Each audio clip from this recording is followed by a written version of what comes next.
Right. Hello, gamers. Let's just make sure everything is working as it should be. Right, mic is on, face cam is on. I believe notifications are on. I've moved them around, and controller is connected. Lovely stuff. Hello, boys. It's been a while, hasn't it? I think it's been exactly a week to the day. I think maybe. Can't remember if I streamed on Thursday last week. Either way, I thought to ease myself in a little bit today, I would just do a little bit of solo play. Now, I'm aware a lot of you probably enjoy doing some public lobbies, but I don't think I've got the mental capacity in me today to be running like servers and switching back and forth between tracks and stuff. So you have got me for the next 2 to 3 hours of jumping back and forth quite a lot between our GP rounds. Why has that just gone black? Please come back. Thank you. Between our GP rounds and some Supercross. Now, what I did want to do here, because I've not played the track at all yet, I did want to download round 8. Birmingham and try and learn it and play it with you guys, like so you can see my process. However, my shop account is being a little bit funny at the moment. Logged a ticket. I'm waiting for a response. I can basically view all of the like paints and all of the equipment stuff from the shop, but any track that I click on, it says like bad gateway, etc. So I can't download any shop tracks right now, which kind of sucks. But before I do anything, I want to go outdoors for a little bit. I'm going to go back to Argentina because I haven't played Argentina in a hot minute, and yeah, we're just going to be kind of using the setup that I posted a video on a little bit more, that one that's called base, and if there's any glaring issues with it at all, I will change it. What I am going to do is turn my WhatsApp sound off on Opera GX because you guys do not want to hear that the entire time. I've just pressed completely the wrong button and now my sidebar has gone completely. God damn it, I'm an L gamer. How do I bring my sidebar back? Show sidebar. Yes. Thank you. WhatsApp. Sidebar set up. WhatsApp off. Boom. We're good to go. So, how are we all doing, boys? I'm good. I'm doing well. Thank you very much. We are lovely. Thank you very much, Jesus Christ, for becoming a rookie member. I didn't hear that, but I see it. It's fine. It's fine. You guys can see it either way. So, let's see what it's all about. So this is the setup I've done a video on. It is just called base, and if I go over here, you can kind of see what it's all about. I actually can't remember not changing anything front-wise, but she should be fine. We've got all this going on. I'll take a little bit of fuel out. I feel like that's a little bit excessive. I don't know where I'm placed in Supercross at the moment. I have not looked. Obviously, I've probably dropped a good few spots after missing an entire round out, but it is what it is. Let me put all this good stuff back on. So we've got the map, the standings, and timing at the top left as well. There we go. We're good to go. I'm good, thank you very much, McQuizzy. Hello, everybody. I'm seeing a lot of green names in here today. Love that. Big W's. Right, so let's see what this is all about. I'm a bit rusty, as you can well imagine, so give me a couple laps. Let me get a little bit of a flow going. Obviously, in terms of hot laps, that's not what we're going to be about anymore, because I feel like I've definitely been trying to go too fast in the last few races that I've done, which has caused me to have a lot of crashes. So I'm going to try and ride within my own limits and just try and be consistent. Like, consistently smooth and fast, but yeah, not quite first place speed. I'll still be a good 2 seconds or so off, I reckon. But oh my god, that kicks you further than I thought. Yeah, I'll be doing MXGP. So the only reason I couldn't is because I was 5,000 kilometers away from home. That is the reason that I missed it. But this week, so well, tomorrow, we'll be doing Supercross, and then the Monday, well, yeah, Monday coming up, we will be doing GPs as well, and it will be business as normal. I am going to have to miss one towards, well, at the end of this month, because I'm going to visit the girlfriend for a few days, just while she has time off work, but it doesn't bother me too much at this point. I'm out of championship contention now, so just trying to get as best of a finish as I can. If you're thinking about it, Raw Prawn, then, you know, go for it. You get your lovely name in green, and I would certainly appreciate it. I think that's an extra, like, £2-3 into my bank account at the end of each month, so it is always appreciated, each and every one. Anyone have the Gas 250? Things much better than I thought. I don't know if I've tried the Gas 250. I tried the 450 out, and here's a hot take, if no one's tried the Gas 450. If anyone can somehow make the suspension on that decent, fire bike, because the front end on it is, well, it's so planted. I tried it in Supercross at the start of the season, and like, it absolutely munches the corners quicker than any other bike. The only place I was having issues with it was through the whoops. So, why? Why? Let me put streamer mode on real quick. Let's go streamer mode. Turn on. Yes, we will be getting no more sound. I'm sorry if you thought that was your Discord. It is not indeed. How are we all doing today, boys? I hate trying to get back into the flow of things after I've been off. I always feel so new to it again. I had a very nice time while being away. It was warm, but it wasn't unbearably warm. But then again, it is technically winter in Qatar right now. Day one, it wasn't hot at all. I think it was like 23 because they just had rain the day before. So somehow, like apparently it rains in Qatar. We think we just got very, very unlucky. And then, the Sunday was about 30 or so, but they said it goes all the way up to say 40, 45. This is Celsius, not Fahrenheit. You Freedom Unit users.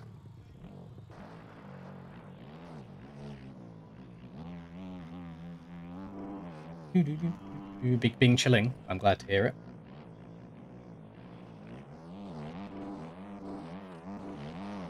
Yeah, I thought I'd just hop on. A nice chill stream today. You know, no drama at all. No having to flick back and forth between tracks all the time. Just try and lock in a little bit. Actually spend some time playing the game so I don't rock up on race nights being completely unprepared and see how she goes. I forget a lot that these barrels have collisions on them. I do need to be careful. I've hit them a few times now.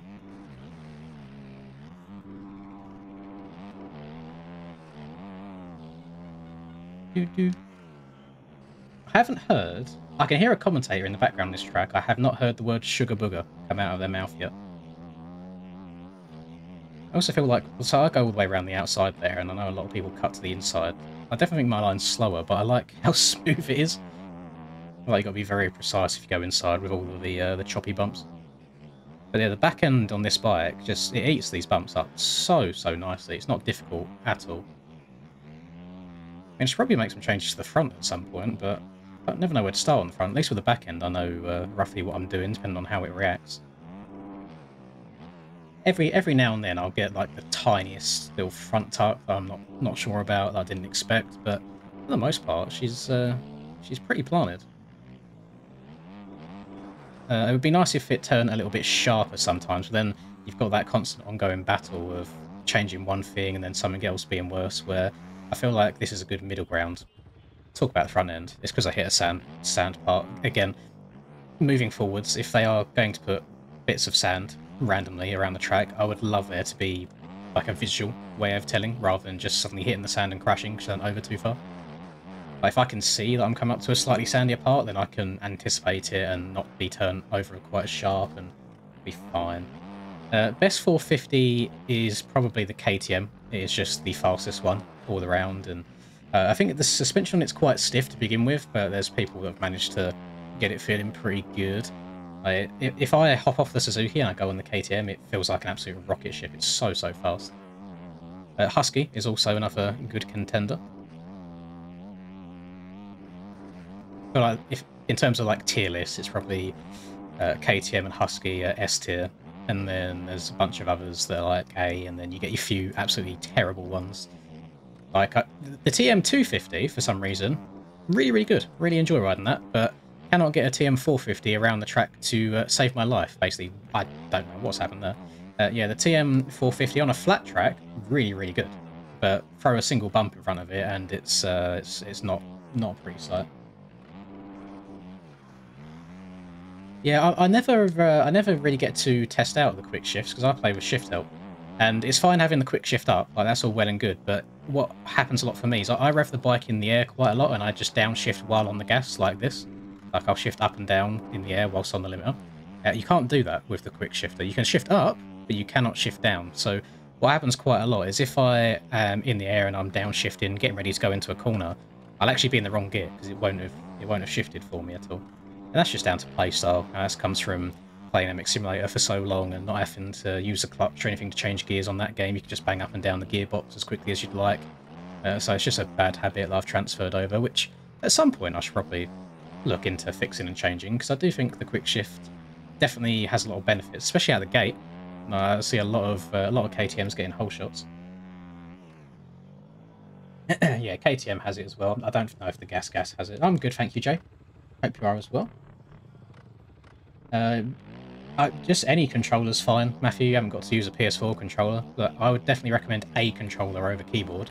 But people are good on each and every type: PS4, PS5, Xbox. It really doesn't matter. It's all personal preference. There's not one controller that will make you faster than everybody else. I'm glad, McQuizzy. I mean, that sucks to hear. Hopefully it picks up soon for you, but I'm glad these help a little bit. Hello, Brock. You're right. My day is going absolutely splendid, thank you. It's been a little bit stressful, but not for the reasons you might think. It's not like there's external sources that are making it stressful, but I've been on, well, my first proper Call of Duty ranked grind. It's stressy. It's not easy. It's no walk in the park. It's full on focus every single time, and yeah, it's difficult trying to climb the ladders a little bit. And to be fair, I moan about public lobbies on COD all the time, feeling like ranked lobbies. It's a whole nother level. It's pretty gross. So it's self-induced stress. So other than that, we've been all good. Absolutely fine. I was actually looking at holiday stay or vacations for you American folk. I don't know if you use the term holidays over there. I was having a look with the girlfriend earlier. I just don't know what to do or where to go. I'd keep it in Europe because a couple of hour flight's fine. I don't want to be going on planes for like 7-8 hours again because Qatar almost killed me off. Them 7-hour flights were very, very long. So we want to go somewhere hot. We'd like a beach. That's an important thing. And then just also things to do. Now, I mean, a place that's always quite safe in terms of you know what you're getting is the Canary Islands in Spain. So like Lanzarote, Tenerife, Fuerteventura, etc. But because they are the safe options and everybody goes there all the time, they're really, really expensive. So just for like a 1 week thing, it's like $1,500 for like a decent like hotel to stay at. It's like, do I want to be spending that much? I was like, I suppose it's the one proper holiday of the year, so I could do. And I was also looking at basically, I guess you'd call them detox holidays. Not in terms of like health detox, you're not going to go and have smoothies 5 times a day, but more like a technology detox, like to the point where you have no Wi-Fi, not camping as such. You've still got like a place to live, but you know, just things like having no computers, like no phones. I've seen special places where on arrival you have a little lockbox that you lock your phone up in, and you stay there for like 3 nights for 500 quid. And I actually quite like the idea of it, of just getting away from everything, because I don't do that. Like, my whole life is technology. When I was in Qatar, my phone has an awful battery life right now. I've had it for about 3-4 years, and it doesn't last for very long at all. So when I was flying out there, I thought, all right, I'm going to need my phone when I land, because I'm going to need to look at maps to make sure we're getting where we need to go. So I'm going to turn my phone off. And the amount of times I went to go and reach into my pocket and then realise, oh, my phone's turned off, I can't use it right now. It's really bad, like really bad habit to have, always like being on or around your phone. So yeah, I'd like to have a little bit of a detox. This track is called Argentina, Mastel. It is a paid track. It's on MX Bike Shop. This was round 1 of the GP season. It has been created by JV and Hell Machine combined.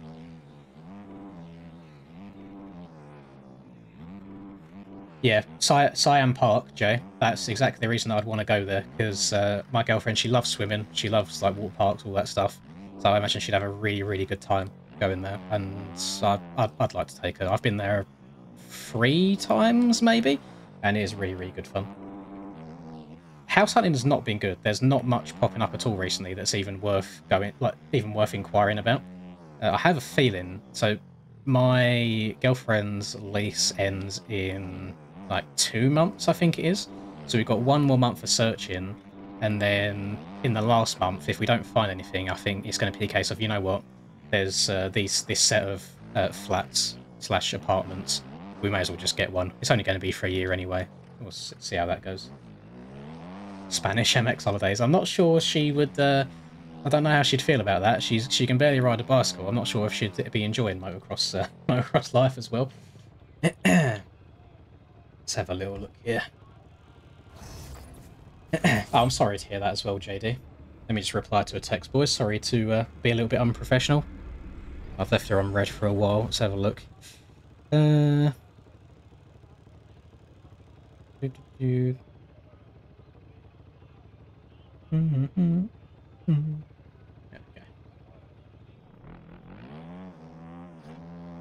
Let me know when I hit iridescent. It's going to be a while. I just hit gold 1 earlier.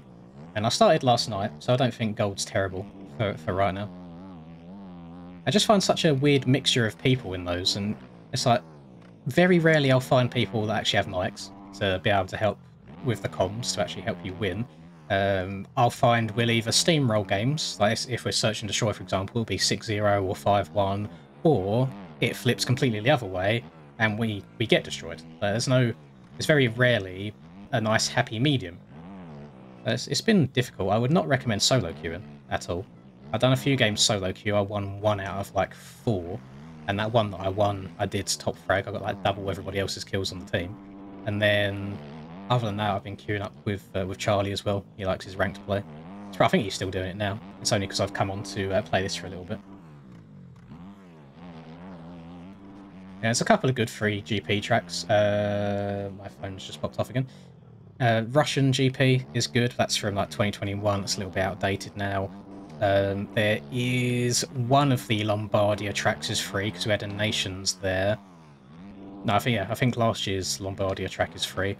There is Qatar, which is also free, last year's pre-season track. So there's a good few of them.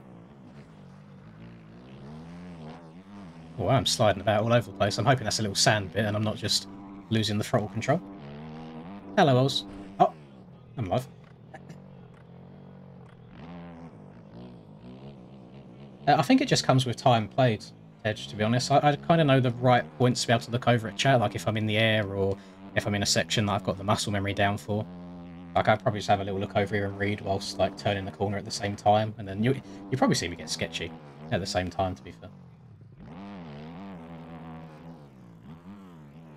Yeah, I imagine Western is going to take a very, very long time to complete, but it should be good when it's done. We don't really have anything like that. I'm not sure how long Western laps usually take, but it'd be nice to have a track where if you run, like, a full tank, say 12 litres, and you could get maybe, let's say, like 5-6 laps out of it and before you run out. As I do like my Enduro, and I feel like it would class in that section. Oh, it's been a very, very long time. Very long time since I rode IRL. I'm pretty sure the last GoPro video on the channel was the last time I rode. No, that's a lie. Last time I rode it was a race, which I did not record. It's been a long time. Not been this year at all. It's not going to be for some time still, because my shoulder's in the bin, so I won't be able to go riding. I have asked for a appointment to get it looked at, but I haven't got anything until the start of next month. But we've got the ball rolling. Got the ball rolling.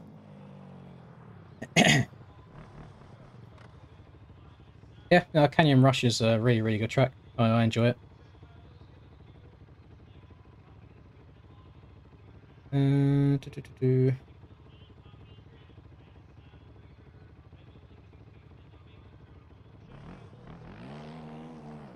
11 minutes, that's good. Hopefully it goes to about that time. Yeah, that's the last place I raced at Oliver, was at Wakes. So the shoulder, I don't know. I have a feeling it might be ligament damage. But it was done in the gym. I was on bench, and I was down, like, obviously down, bar was down, went to push, and the second I started pushing, just felt something around here go. And it's very weird. Some days it'll feel good. Other days it will feel awful. Some days it clicks quite a lot. Anything underarm, so I could sit here and bicep curl all day, that's fine. Lateral, like sideways, is a little bit painful, and then anything above the head here is when all the pain starts here. So maybe riding would be fine, you know? I mean, I suppose you're not really past that point. I'm not trying to push a motorbike above my head unless I'm crashing. Yeah, it's still annoying. No, you do not need to find a new bike setup. You need to put in about 500 hours instead of 21 hours before you get consistent. There is a long, long time.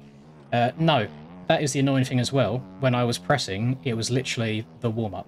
It was the lightest weight you can imagine, which is why I find it so odd that it just randomly said nah, because I have benched a lot heavier than what it went on.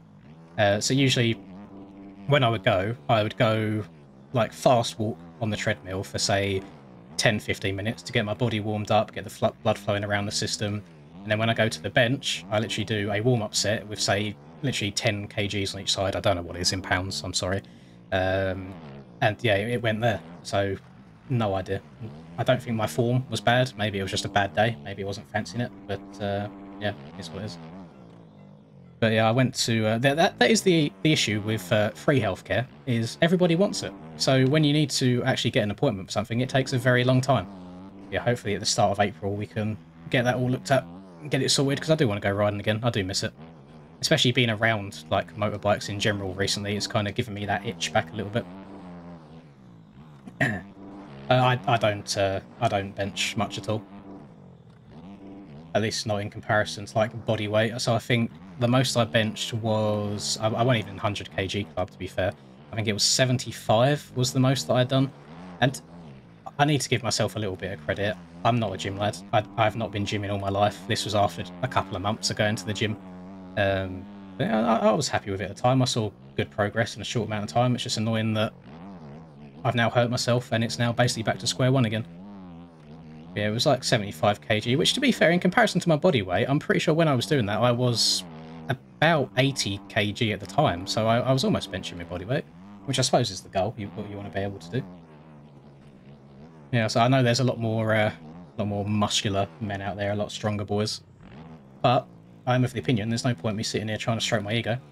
Do I try and be honest with people? Same as when it comes to like the real life riding. I don't try and claim to be anything I'm not. I just enjoy riding my bike. I'm not particularly great. I just hop on and try and have a good time.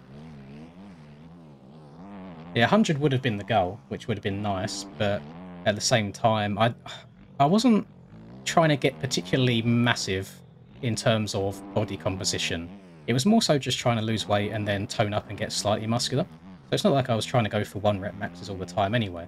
And a lot of the time I was trying to focus on form over than anything else. And then randomly, my shoulder says, actually, no, I don't want to do this today. And I thought I'll leave it for a while, see if it wants to heal. It hasn't healed, so now I'm finally going to go get it looked at. You should get a desk treadmill where you can just put it under your desk and have a walk or run while gaming.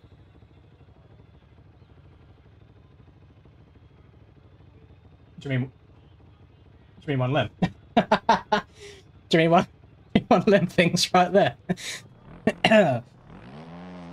That's a very good idea, Oliver. I should get one of those. I literally got it. I got it yesterday, by the way. I literally got it yesterday. Yeah, I tried it today for the first time. Stood on it for about an hour, just casually walking while watching YouTube videos, and I was about 5,500 steps. I wanted to do 10k steps because that is literally what they recommend you doing each day. I was like, my feet already hurt a little bit. I'm not standing on here for an entire another hour, so I'll get off and we'll go back tomorrow. I did I had the idea of just trying to like sit here and playing bikes whilst doing that at the same time, but it's like where your head's kind of bobbing from side to side as you're walking as well. I find it really difficult to play at the same time, like really, really difficult. That's it. It's like you haven't got to go and do particularly insanely heavy cardio. Like you haven't got to go really hard on it. Just going out for walks and stuff is really, really beneficial because I want to. When was it? So last year, when I started this whole fitness thing like properly back then, before I completely quit for some reason, back when I was in the best shape of my life, I was going out. So I'd wake up in the morning, I'd have my breakfast or whatever, and then I would literally go out on a walk slash jog slash run, depending on how the body felt on the day, for could be up to 2 hours. And that was kind of my only form of cardio. I wasn't going and running on the treadmill for ages and ages. It was just walking and getting like a good 8,000 or so steps in a day. Alongside of the weight training, like the weight just fell off me. So as long as you're eating correctly, like walking's so good for you. Hello, Smiles. You know what? So I thought about this today in terms of it being nice and chilled out.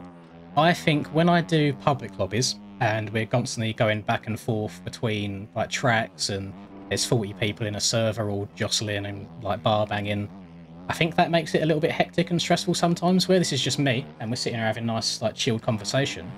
I think it's absolutely fun. Walking made you less hungry as well. You know what I find is when I'm dieting, as in I'm just trying to cut out all the bad food during the day, I very often find myself watching like cooking related stuff on YouTube. I'm just going to just going to go place my fan in the right direction real quick. Oh, she's facing the wrong way.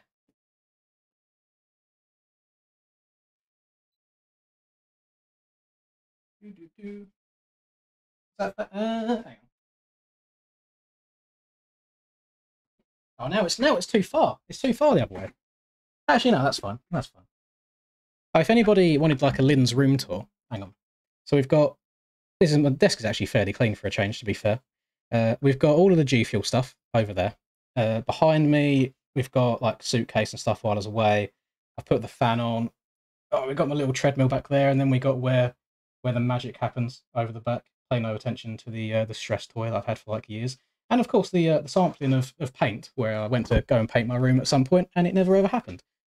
That is now in completely the wrong position. That's still in completely the wrong position. God damn it, why did I do this? Yeah, that's alright, that's a bit better. That's not too bad. Get off my screen, James. Get back on, go on Indonesia, the track that I rage quit on last time. I've not seen Billy Bolt's Husky, no.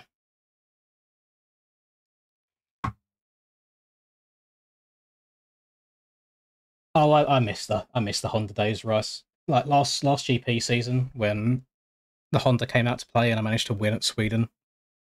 Such a fun bike to use. Meta these days is like KTM 450 and 250, to be honest. Like it's really, really good at both. No, it's like it's a pig, but it's like a stress. I don't know, you can like squish it, and for some reason we got given them at work one year. I'm guessing they just figured we were stressed, and I don't know, I've kept it ever since, and it's just been sat on top of the bed.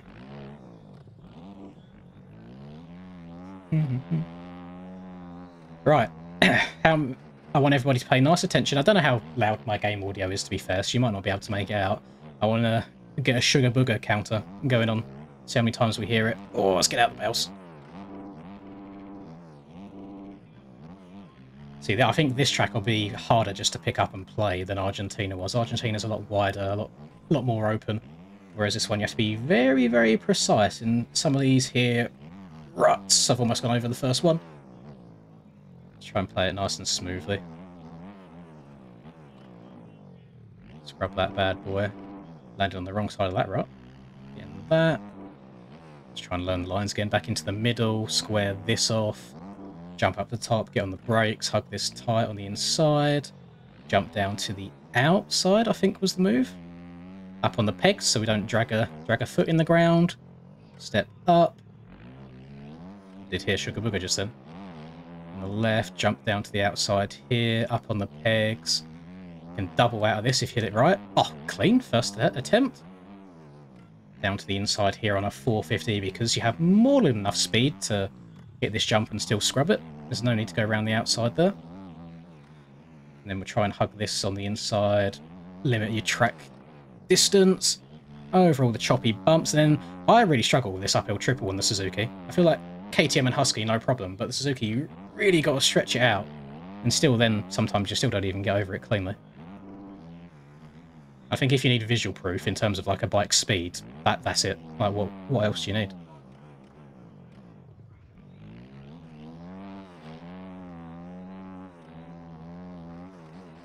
Supercross has been confusing so far. In what regards, like track layouts or like rhythms or the ruts, etc. I saw quite a few people complaining about the ruts at Birmingham. Obviously, I've not been able to play it myself, but I do love me a good rut. I enjoy it.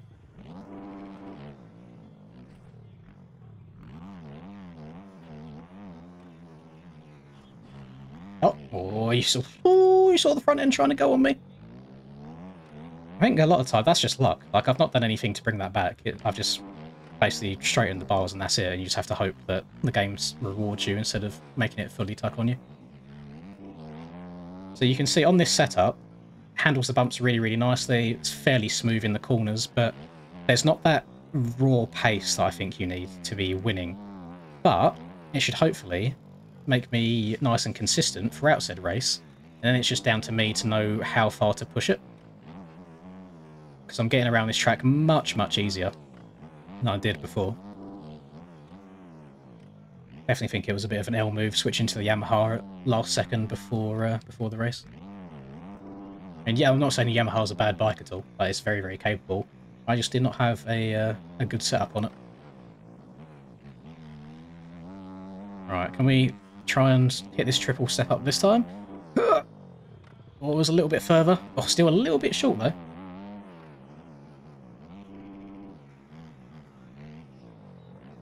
Oh, you're not talking about a game? Oh, I've got no idea.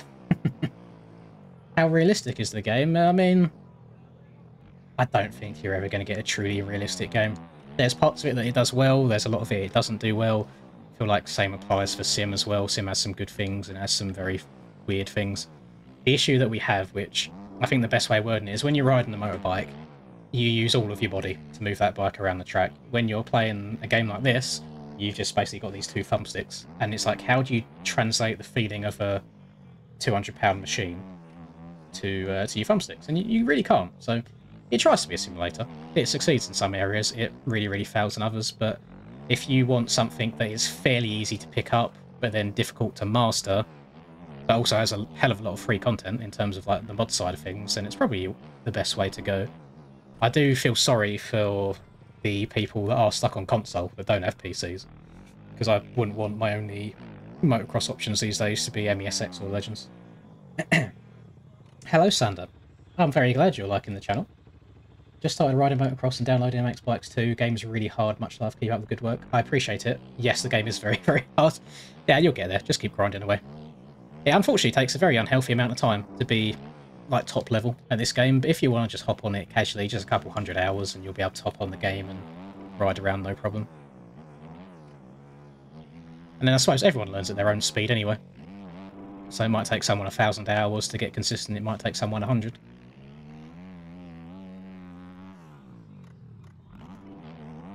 Spend a little bit of time riding around here, and then we'll make the conversion over to Supercross, since I've got a little bit of Soupy tomorrow that I should probably get in the flow of.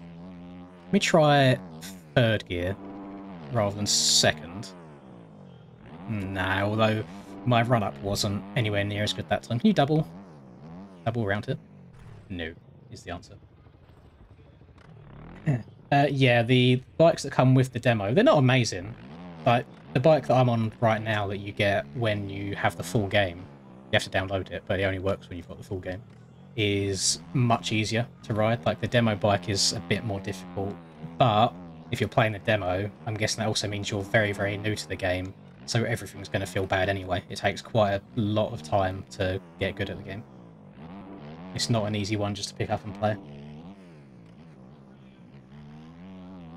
Doc does have a lot of time on the game, however, I need to be fair to him. You'll probably find a lot of them hours are on the video side of things. He puts in a lot of time and effort for his content.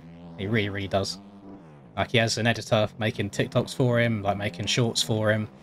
He like live streams a hell of a lot, and he makes the normal YouTube videos on the side of that. So it's you got to think of it as a job as well. If you dumb that down, what's that, 50 hours every week? How long do people work? What's a normal 9 to 5? How many hours a week is a 9 to 5? My brain's gone. So it's like, what's that, 8 hours a day, 8 times 5, 40. So he's doing 10 hours more than a full-time job, which really isn't bad. If you think that if he does it for work and for pleasure at the same time. Thank you very much, KC. I don't know why. Let me see what's going on here. Why is my overlay not making noises? I don't think it gives me the option to change it at all. That's really, really strange. Yeah, I'm not sure why it's doing that. It doesn't give me the option to change anything. I mean, it's showing up on the screen. It's just not making the noises. You just get like 2 or 3 stock bikes when you first play the game. They're bikes that were made by Faboso himself. Whereas all the bikes that we use, well, all the bikes you would have seen me using so far, Rockwood, they are like external modded bikes that the community have made. So you have to go in and download all of those separately. Right, let's try third gear again with a better run. That's a much better run. Stretch it, dip the front end. Oh, there you go. So third gear felt a bit better. Felt quite a bit better. Oh, really struggling ruts like that because I'm so scared of hitting the handlebars on the inside roller. I feel like it's better just to go to the outside. No, I've got no plans for big things for 65 or 70k. They kind of feel like a bit of a nothing number. I think 50 was the last, like, damn, that's a good milestone, and the one after that's probably 100. Well, God, I had no clue how long 100 would take.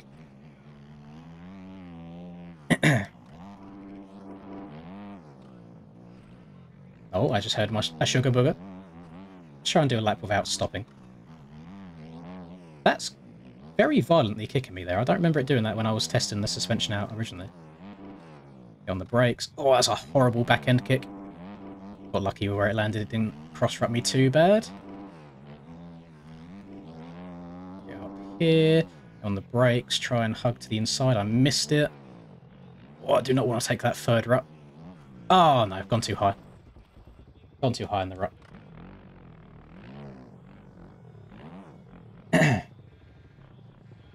Anyone know the real-life equivalent to the base MX Bikes tracks? Yeah, I think quite a few of them are fake. So, like, Club isn't real, Forest isn't real, Assen was real, Winchester is Matterley Basin in the UK. Like, both versions of Winchester have been Matterley Basin tracks. Washington is Washougal. There's a few, like, supermoto tracks, so Hull-Yes, for example, that's a real one. I'm trying to think of all the ones off the top of my head. Obviously, Practice Track is fake as well. Oh my goodness. What's going on with the old suspension here? Am I just riding like a goober? Garage. No, it's the right one. Yeah, that's alright. I think I'm just being an L gamer. Oh yeah, sorry, Mantua is Mantova. And I'm not too sure what to do for 100. Obviously, that's such a long way away. That's years away at this point, so yeah, it's not in the forefront of my memory just yet.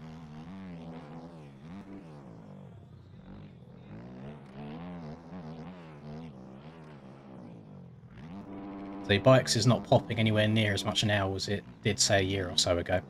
So it's quite difficult to get that same amount of growth. And to be fair, considering that I literally play MX Bikes 99% of the time, 60k is a lot of people. I don't know how many people have purchased bikes. I'm sure there's a lot of people that watch that have never played the game, and they just kind of play it vicariously through me. But yeah, should be good.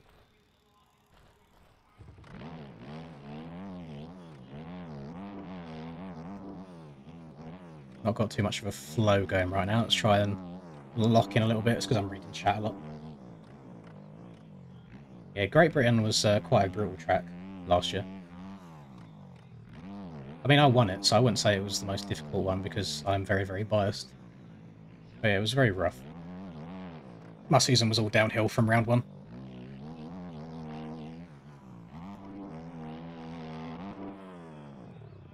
Third gear is a lot better than second gear, which is weird because it sounds like I'm bogging a lot, but I'm guessing it's just driving forwards rather than revving out.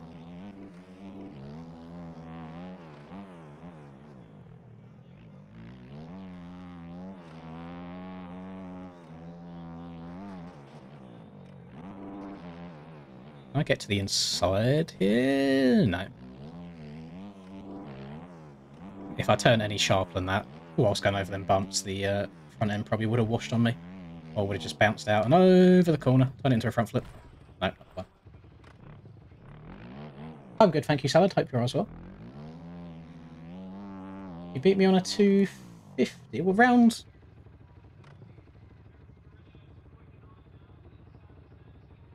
Ah, not a round one of GPs last year, Finn. I swear I went. I swear I got the overall last year. You duked it on me at Nations. Absolutely ruined me at Nations. No, I think I had it last year at round one of GPs.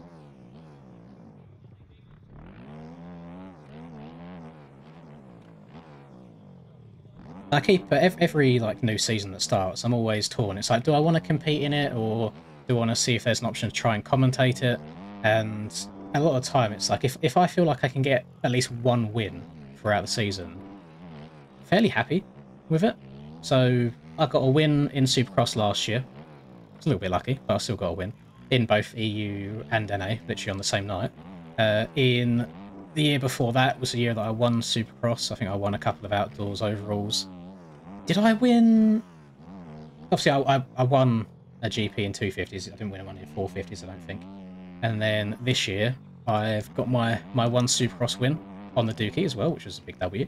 And then I got my win at Hawkston, which I don't know if I can include it or not, since it's pre-season. It doesn't count as the season itself. And it was a moto win, not an overall win. But, I mean, there's still a lot of racing to be done. I'm a little bit scared, because the pace right now is insane. Everyone's so quick. It's very difficult to win outdoors. But maybe we can pray for a mudder pray for a very treacherous track, and those are usually the weird ones that I win. Hello, Baked. You're right, buddy. I'm doing good, thank you. I literally, a couple of hours ago, finished recording a video for tomorrow on the new Kelso Cup track, which I know you're involved in, sir.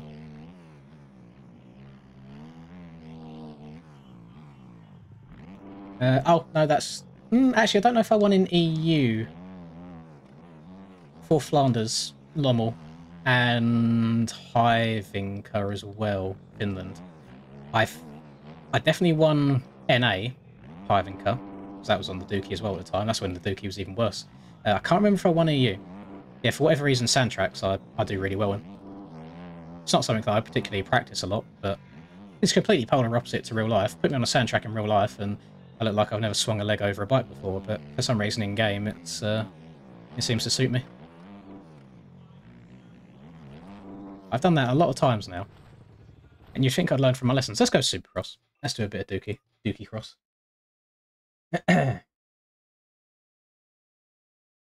10 months. Jesus Christ, mate. You're ready to pop now, aren't you? You're a month late. Usually they go after 9. Let's do... Thank you very much, as always. I'm grounded for 2-3 months and I'm doing Supercross. I'm done. I'm guessing grounded means you can't use your PC. It was this one, Arlington, that I done alright out on the Suzuki. Which we should try, actually, because there's a line on here that the NA guys discovered that EU didn't get. Did I win Sardinia last year? I can't remember if it was in EU or NA, but I had just passed skills for the lead in the first half of a race, for the overall, I believe it was, and my game crashed.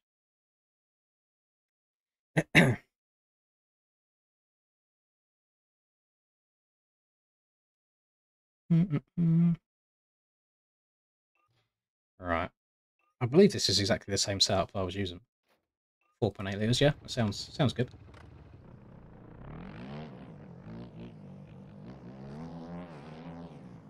Oh my goodness. I don't think I've seen Indy layout just yet.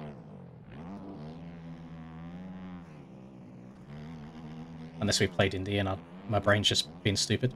This was on, off, triple, single, and then I was going inside here, everyone else was going outside, but I really liked going double, triple, came up short, going double, triple, triple, because I think it set you up better for this corner. Whoops were quite difficult as well, but I suppose that's the one thing that the Suzuki is actually decent at, is hitting hitting triples. So, hitting whoops, sorry, my brain isn't braining. So apparently you can go quad through this section, but I did not get any lift there. I'm hoping that I just hit it in the wrong place. Otherwise I was miles away. There's weird corners like this as well, where it's like, it's just faster to go inside rather than going all the way around the outside. Okay, a weird little seat bounce to get up and over the on-off.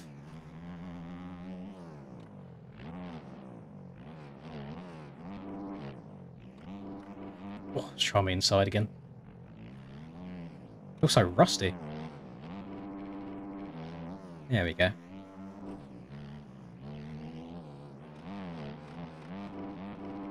I feel like if I hopped on the KTM right now, I could go faster everywhere except for that whip section. I really struggle in whips on the KTM. We'd go quad, and then they was quadding all the way out. I can see how that's doable. Yeah, a little bit of a better run. You can definitely get that done.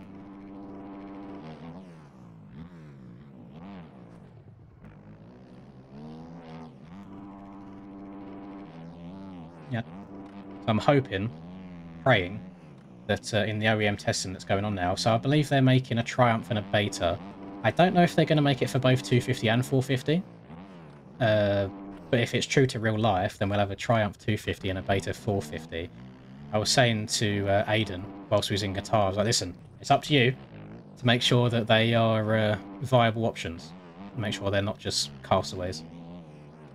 So I'd love to have another bike that's competitive. And I like riding bikes that are seen as a bit weird. So like if the TM was much better, I'd ride it, because I think it looks really, really cool. And I think kind of the same thing applies to the Beta as well. It's a bit different, isn't it? It's a bit out there. No, so I don't really find any interest in the GPs, to be honest, Callum. It doesn't really do it for me.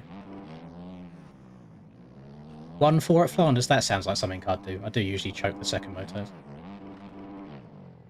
How do you clear that after the finish jump? I always go over the bars. So, this little one off here. Well, actually, I'll show you a little bit of a technique here, boys, that you can apply to a few jumps in the game. So, before I go and hit it, where's my... Let me set a marker here. So, usually you'd think, if this is your jump ramp, you'd think that you'd just go up it in a straight line, take off, seat bounce, and land. However, what happens to make you go further is if you kind of go at it at an angle and then yeet yourself off the other way at the last second, it's almost like it compresses the suspension more. So I'll try and hit it. You have to downside this finish line really, really well still. Yeah, it should be fine. You see we kind of come in at an angle and like fade the bike away. I'll try and slow it down. We'll go in free play, free roam. So we'll pause it and then rewind. So instead of just hitting it in a dead straight line and trying to seat bounce, what you'll see is I'll kind of swing out and then swing again and kind of flick it in the air and almost hit a little bit of an oppo. We're playing super slow-mo. You see we're coming at an angle here, and then I'm turning at the last second, and it'll be like sit into it that way, which is what causes it to come around there, and then you'll sit down in the air to bring the bike back up into you, and you do almost just hit an oppo off the takeoff, and that helps you jump a little bit further. That same thing can be applied to majority of Supercross jumps, especially ones coming straight out of corners. So like let's say theoretically, you can only double this jump here, and the triple was a big old stretch. If I'd done exactly that same thing there, where you hit a little bit of an oppo on the takeoff, then you would probably be able to triple it. But I'll show you, if I hit it just in a dead straight line, and I'll just do a normal seat bounce.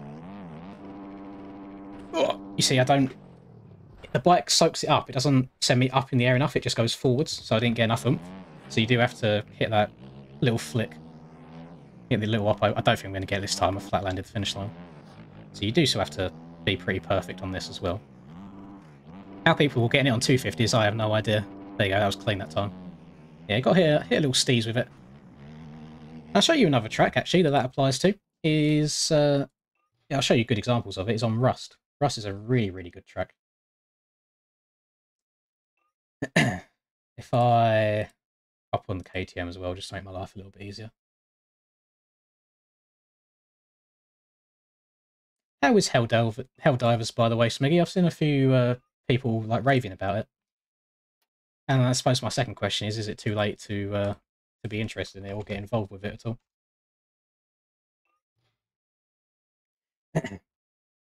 Petition to make the 250 Zuki lose a few pounds. I know where you're coming from. I gave someone some one-on-one training like a few weeks back, and I'm pretty sure we was playing on Anaheim 1. And he's in the 250 class, and he done so much of the suspension on this bike, and I hopped on it, used his settings, and the bike felt great. It just didn't move. It was so slow. Like, hitting all the lines was so much easier on the KTM. I just reply to the missus real quick. It's very cute. She started taking the gym very seriously, so she's got some supplements like creatine and stuff like that. Why does this setup not work on this? Let me just copy one from here. Best, I think, is the one that I used. It's more like creatine and some protein shakes as well. Others, aggressive. I don't know. Yeah, sure. Wait, am I on 110? No, 120. Why does it say? Okay, whatever. So the same rule applies on this track. I forget how slippery this track is to get going. Oh god, this KTM feels strange compared to the Dookie now. It feels very long. I think the Suzuki's front end isn't as far away. So as you come out of this corner, again you hit a little oppo, and you go really, really far. I'll show it out at the next right-hander as well. Hit a little oppo. It's not just for steez, by the way. There is meaning behind this. You just go further than you would if you went in a straight line. This is the hardest quad to hit. It's getting up and over that bad boy. So if we, I'll break it down for you. We'll hit a little bit of dance moves. So the best way of explaining this is because you can see how far the bike is cranked over in the corner to try and hit the corner as fast as possible. What happens is by the time we get to this point of the jump, we're still turning. So what I do is I'll jam my stick left to try and stand the bike up as quickly as I can. In the process of jamming my stick left, my rider weight's going to go from this way all the way over to this way really quickly, which in turn kicks the back end out and makes me do that little whoppo. But that's what you want. So you'll see I'm jamming the stick left here, and then the weight transitions to the other side. Then it's the oppo. I sit down about here at the highest point of the jump, and that gives me as much lift and distance as possible. Whereas if I hit that corner and I just kind of straight air this jump, I would probably land around here and come up a little bit short. But that weird little technique gave me just a little bit more oomph, a little bit more distance.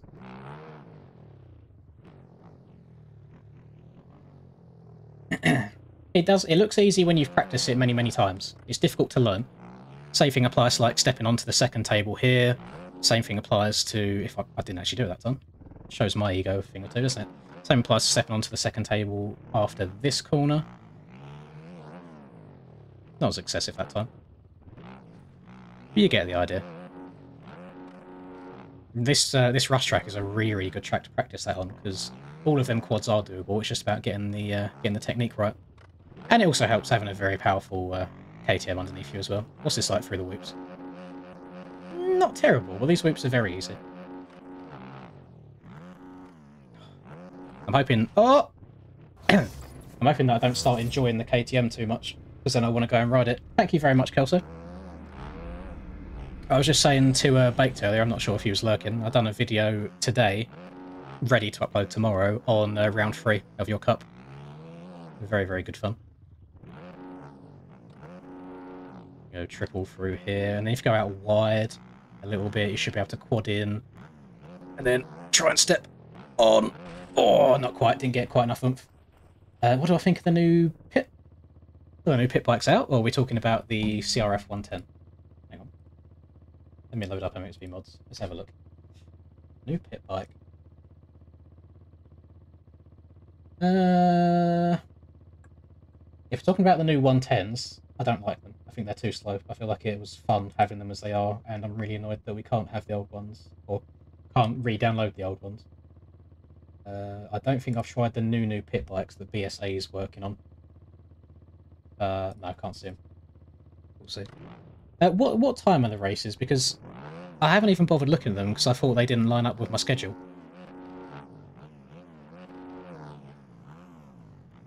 I don't know what time zone you're in exactly, Baked, but usually it's like whatever time zone you are, plus another 6 hours or so would be me.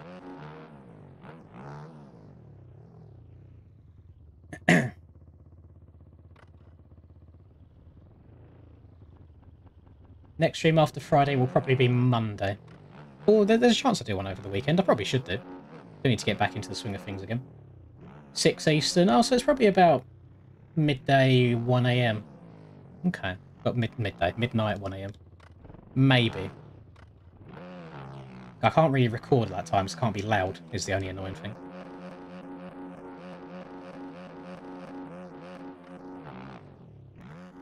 I'm not sure if I'm enjoying the KTM or not right now. It feels really good in some places, then a bit sketchy for me in others, but I have a feeling it might just be having too much power compared to normal.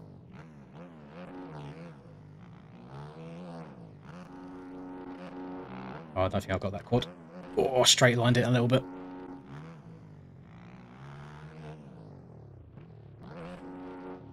I'm starting to think that it's got too much, like so much power that I'm being gentle on the throttle when I still need to bang it open a little bit.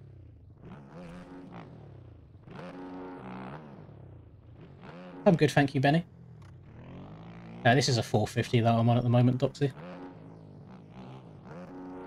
Yeah, I'm not amazing on 250s, so a lot of times I'll just ride 450s for all of the power. If I hit this tyre tap, you can try and step over that. Just very precise. That's a very good spawn marker. Let's try and do it again. Step on, head going through the roof, step off, and then come at an angle, tyre tap, seat bounce. Oh, barely brought it back round. No, dead. Thank you very much, Kelso. I appreciate that. Thank you for the generosity, good sir. Make sure you boys say thank you if you was lucky enough to get one of those. Qatar was very nice. The day out there, the travelling out there was a bit stressful. So we started flying at, I think, what time was it? I'm trying to think now. So it was a 7-hour flight. We landed about 11, take 3 hours off of that. Be 8. Yeah, we left at about 1 p.m. my time. Landed in Qatar around 11:30 their time, p.m. So it was already quite late. We then had an issue with the baggage, like trying to get our luggage back.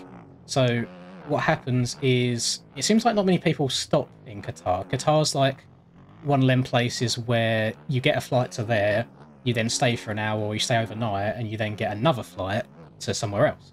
And there was a lot of people on that flight who I think were flying to places like Thailand or the Philippines, etc. So there was only about 5 of us in total that actually was going to Qatar that were on that flight. And I think because of that, you know, usually when you're in an airport and it shows you what, I guess, like, what do you call, like, what conveyor your luggage is on, if it's number 1, 2, 3, 4, 5, etc. Our flight wasn't on that. So I had to ask, like, 3 different people working at the airport, like, where the luggage was, like, what number it would be on. They all gave me a different answer. To be fair, obviously, English is not the first language there, which I can't complain about. I'm a visitor. They can speak whatever language they want, but it made it very difficult to ask them what was going on. So after an hour, we finally got our luggage. Then we had to deal with picking up the car for the car rental. It was about a 30-minute drive then from the airport to our hotel. Qatari roads are insane compared to what we're used to in the UK. They've got like 7-lane wide highways, motorways, wherever you're from, whatever you call it. But what was really annoying, I appreciate it by the way, Kelso. What's really annoying is on this 7-lane motorway, say this lane is the slow lane, so that's the lane you meant to drive in. For some reason, they have it where you then have to be all the way over in lane 7 to turn left to turn off. So you then have to go for over 6 different lanes of traffic to try and get where you're going, and it was just very stressful. We then got to the hotel, got checked in, and we eventually got to sleep at around 3 a.m. We then had to wake up at 8 a.m. for breakfast, and once we was there, it was really, really good. Everyone was lovely. We were treated... To be fair, we were probably the most... What's the best way of wording this? We were probably the most poverty people at the event in the VIP section. So we pull up to this VIP parking section when you pick up all your like lanyards and your badges and stuff. We rock up in this really, really cheap rental car. We're surrounded by G-Wagons, Bentleys, like Aston Martins, like expensive Porsches, all this weird and wild stuff. We're around like princes, for crying out loud, like Arab princes. Insane. Like very, very popular people. There's people there that we have no idea who they are, but then strangers going up to them and crowding around and asking them for pictures, so I'm guessing they're popular in other countries. It was just great. Like, even some of the people that were serving us were saluting us, for crying out loud. They probably thought we was like rich Westerners, but couldn't be further from the truth. It was good fun. It was very good fun.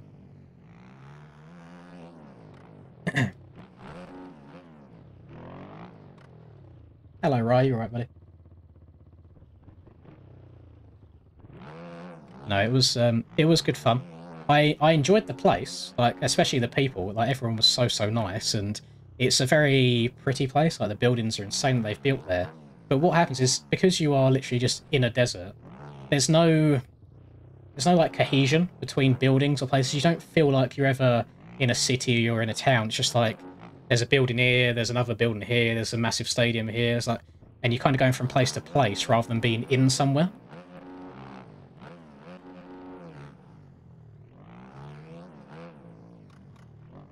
It was nice. It was good fun. I definitely wouldn't go back if it wasn't like a prize that I was given, just because of the distance. And I also don't think I would have enjoyed it if we didn't have the VIP treatment to be able to just go and disappear into an air-conditioned room whenever we wanted to. Like, if I had to just sit there out in the sun all day, under normal conditions, it's not somewhere that I would have gone.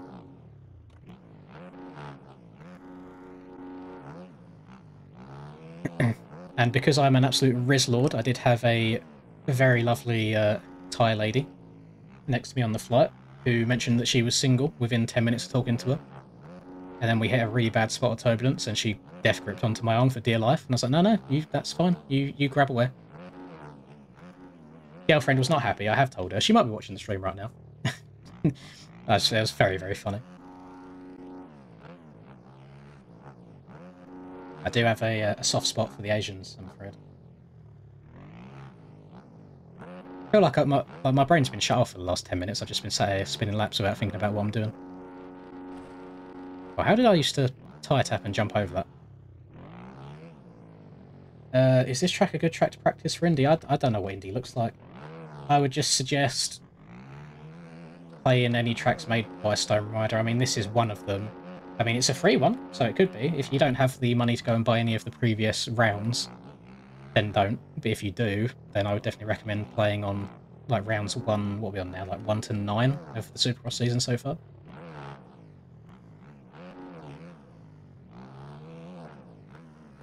Oh, we might be able to quad this. Yeah, get a little bit of steez on it as well.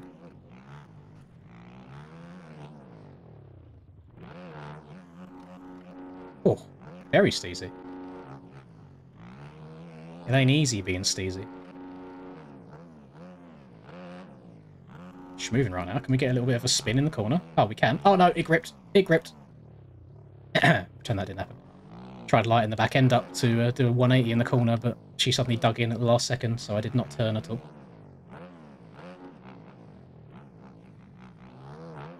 No. Oh, it's scaring me a little bit. When the front end disappears on this bike, because I'm not used to it, I don't really know where it is. Whereas if it disappears on the Suzuki, I kind of have a reference of where it's going to be. So it kind of surprises me at the last second if I survive a jump or not. Nah, not a big KTM guy, Benny. I was just hopping on this to show people a little seat bounce technique, which is easier to do on that. I keep having Legends gameplay popping up on my Instagram reels. And it keeps making me tempted to go back and try it again, but then I remember all of my past experiences on it being really, really bad.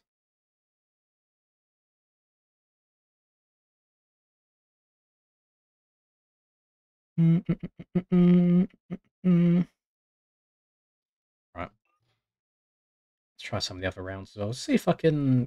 Because I wasn't riding the Suzuki back in the original rounds, was I? Let's try this. See if we can hit this quad in at the start as well.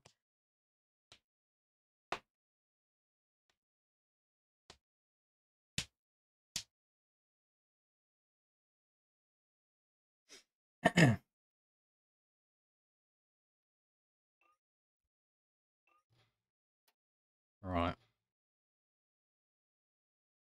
So that's what I was running. How does this differ to this? I think WAD might be stock and DW or DWO. No, DWO I think was stock, and then WAD changes slightly. Oh no, I really need to start naming my my setups properly.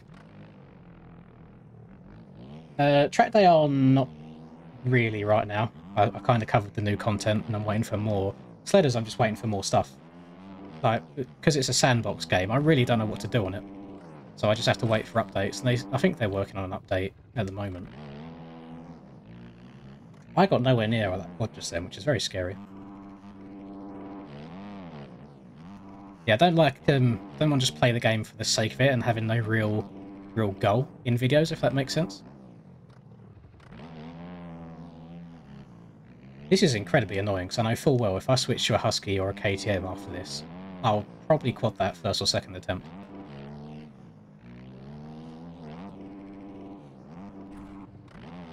This is very annoying. But I suppose, to be fair, I have changed to 80 directly now rather than 100, just to try and be a bit more consistent, so I can't get quite as cranked over in these bold turns as I would do.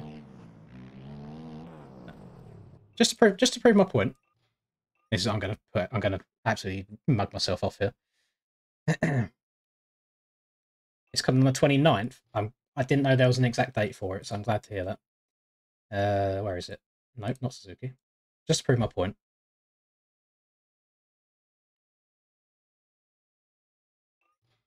Like, free ride's all well and good, but I don't think it makes particularly interesting content. Like, just sitting there playing the game for however long, I think it's a little bit boring. And I think if I was to, like, clip stuff up to then make a video, not a compilation as such, but, you know, just me hitting, like, big jumps or trying to, the amount of time that takes is really, really long. Like, it takes a really long time to move this down a little bit. Get the top of my head on there. There we go. Right. Best. 5 litres. Yeah, whatever. If I do this first or second attempt, I might have to convert again. I might have to bin the Suzuki and go to the fast bikes and be competitive. Do I want first or second gear is the question. That's second gear. Oh, got the distance, just not the angle. That was attempt number 1. Yeah, I think second gear's fine. Oh my goodness. Did he make the jumps bigger after this round?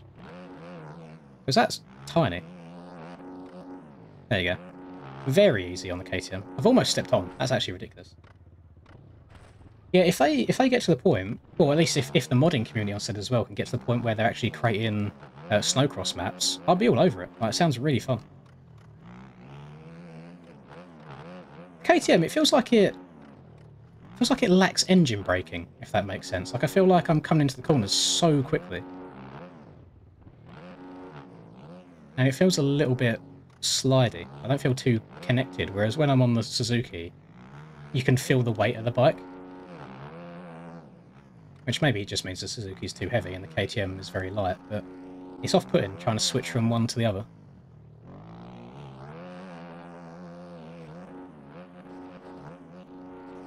Could try and put my settings back to fast Supercross settings right now.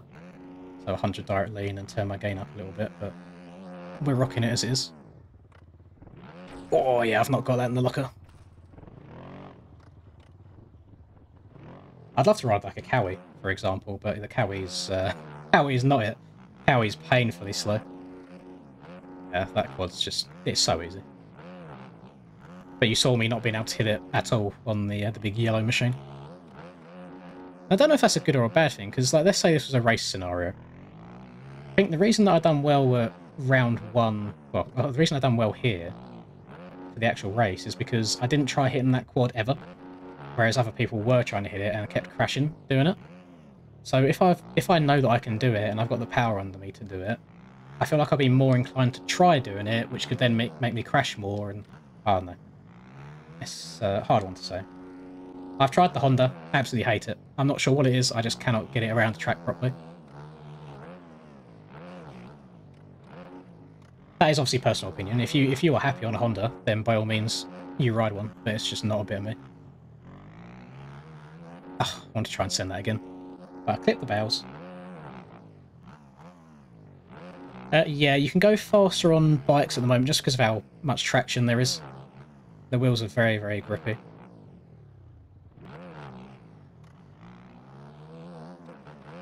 And obviously you can flat track a lot faster in bikes than you can in sim as well.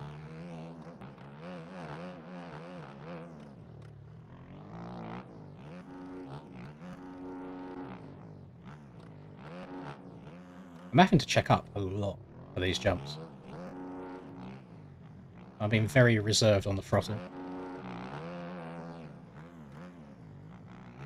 Was it like sub a minute that was good around here? Oh, front trod gun. Just gonna have to triple this now.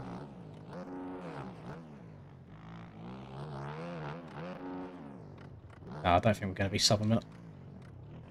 So, nah. 101.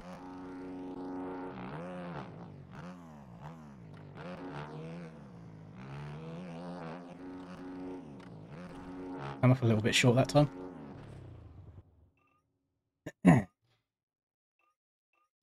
I think that might just be a feeling thing, Andrew. I'm 99% sure the KTM 250 blows the Cowie 250 out of the water speed-wise. I mean, we can try it. Actually, someone said, let me try the Honda. Someone suggested it.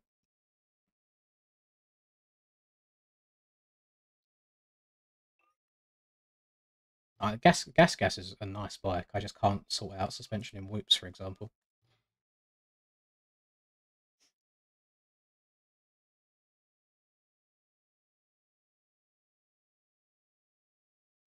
I mean, if you could get the TM, a suspension that gets it through the whoops, I think it could be really good in Supercross. I have no idea what's this setup. Is it drastically different? No, it is literally stock with a bit of fuel. Okay. Yeah, if you can get the TM through the whoops, it should be good in Soupy because it's good on flat tracking, so there's no braking bumps. Yeah, I couldn't tell you what it is about the Honda. Doesn't want to turn. But it's got a good amount of power. That didn't seem too bad getting up and over that quad. I'm sure I can make some geometry changes as well. That's disgusting. Now I know why it went over that quad so well. The rebound is disgusting. It's trying to kick me over the handlebars. Oh my god. We might have to go into the old replay camera and see what's going on with the back end of this. Yeah, no wonder it's jumping so far. The amount of pop it's got on the rear is unreal.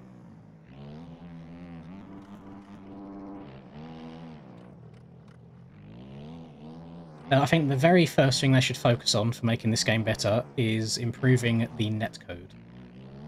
So to make collisions online not so random. Because when we went to the LAN event, so we was all on the same internet connection, me and Dorian, I think we must have touched handlebars like 5 different times during the race. And we just kept riding alongside each other as if you was just banging bars in real life. But yeah, if I was to do that online, unfortunately, not so good. Thank you very much, Moist Plastic Bag.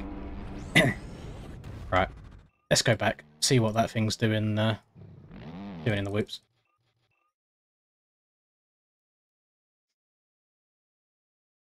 Give you my very limited suspension knowledge. Right, if we slow her down. Right, what's going on here then? Which one is it kicking me off of? Ah, so it looks like it collapses on itself really quickly. This has no resistance. So, return to pits, garage. We do need more preload. That is not much preload at all. Checks how quickly suspension compresses on hard landings. I'm going to turn that down a click. How quickly it extends, I will turn that down a click. And then we save as and we go, I have no clue what I'm doing, but I'm trying. That's the setup. I'm also just going to ignore whatever's been said in chat, by the way, suspension-wise, because I do like trying to learn a little bit by myself. And I also, a lot of time, if people are trying to be helpful with what clickers to do, they end up contradicting each other. Like one person will say go one way and one person will say go the other, and it's like, well, who do I listen to?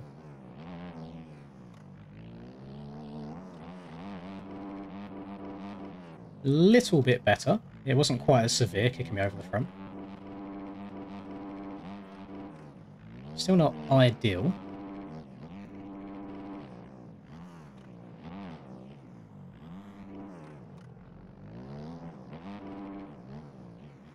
I wish the Honda was just like plug and play, as easy as it was last year, because God, I was enjoying the Honda outdoors especially.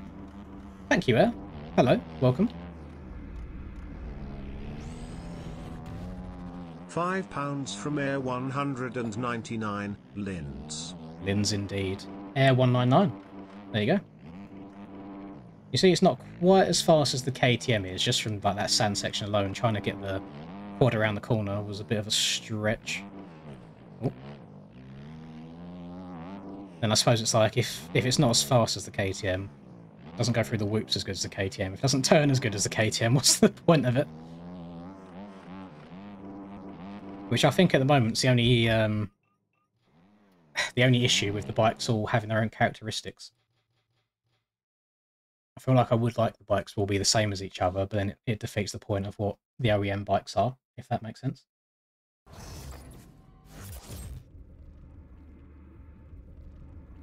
Hang on.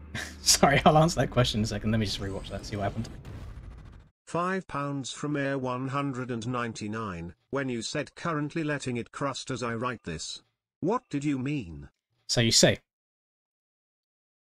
when you go to the toilet to, let's say, relieve yourself, as in doing a number 2, and it comes out, you then have 2 options in life. You can either wipe the remnants away, or you can just sit there and let it crust, let it dry up. And at the time that I sent that message, I was indeed sitting there, letting it crust. I had not yet wiped. Life stories with Linz. There you go. I want the rebound to be quite as high there. I feel like it's kicking me a lot. TM450 surprisingly good on the fast, 7 on the fast bump, and the thing rips. I guarantee you boys have been on your phone on Discord at some point mid dookie, I 100% guarantee you've all done that.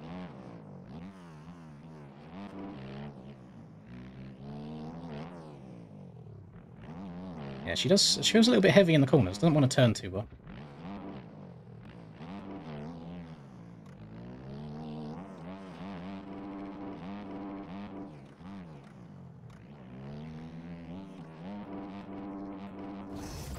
Yeah, not a big fan. 45 minutes later, you said it has crusted. That was for comedic effect. It had not actually crusted, I can promise you. £5 from Air 199, but 45 minutes later you said, it has crusted. I don't know why it sounds so funny when he says it has crusted. It had not crusted. I am afraid I bamboozled you, sir. I hoodwinked you. Does MX Bikes have as steep of a learning curve as MX Sim? I don't think so. I feel like you have to be pretty consistent on Sim, even after you've learnt the game, to then continue being good at it. Whereas on bikes, you can get good at it, put it down, and then come back to it and still be alright after a couple of minutes. Apparently, I've already tried getting a setup on the TM around here. How different is it? Oh my god, that's all over the place. You know what? We'll rock it. Let's try. This is meant to be me, like, actually... Front end already tried going on me.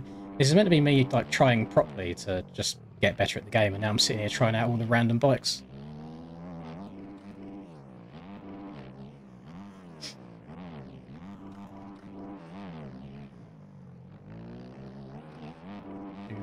Oh god, it's so stiff in the whoops. It's like a rocking horse.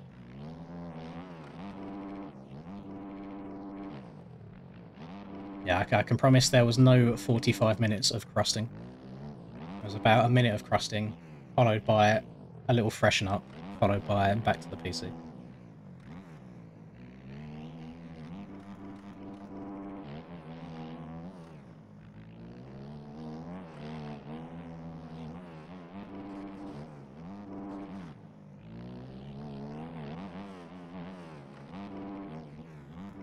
So, I've had a actually decent lap on that thing just then, but it never at any point felt like a comfortable lap.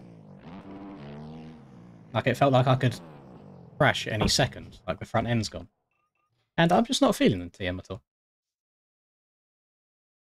I don't think there's particular maps for improving jumps. Jumps come in all different shapes and sizes, and you hit them in different speeds, and some might have bumps on the takeoff, some might have ruts, so it's just play the game as much as you can and try different stuff out. I would just advise staying clear of just like constantly playing stock tracks, just mix things up a little bit. Let me go, let's go back to the Husky, see how the Husky feels. So obviously I rode the Husky for the first two, I think it was the first 2 rounds. And those are arguably my best 2. Yeah, it went a little bit downhill since then, so maybe I need to revisit the Husky.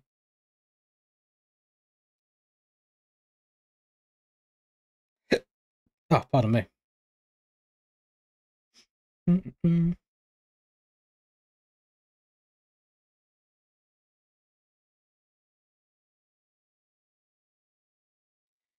do do do do do do do do do do do.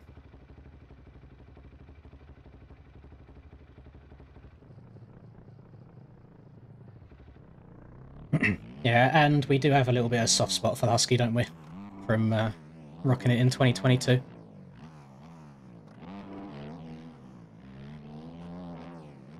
Oh, it's just so easy to get up and over that. I find the Husky quite springy.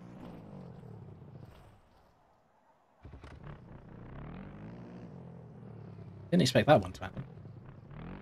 Sometimes I'll have crashes where I'm like, yeah, I was trying to push that too much, that's understandable.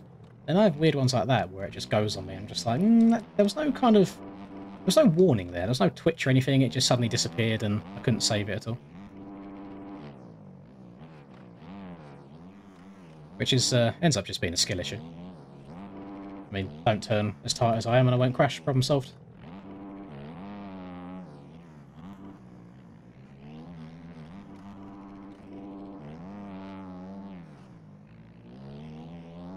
Oh.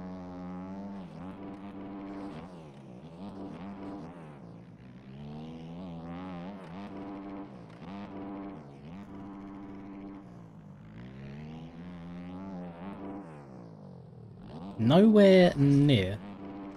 Although I don't know if I've ever got up and over that on lean help 1 rather than lean help 0. So I'm not too sure. That's also should be a third gear rather than a second gear.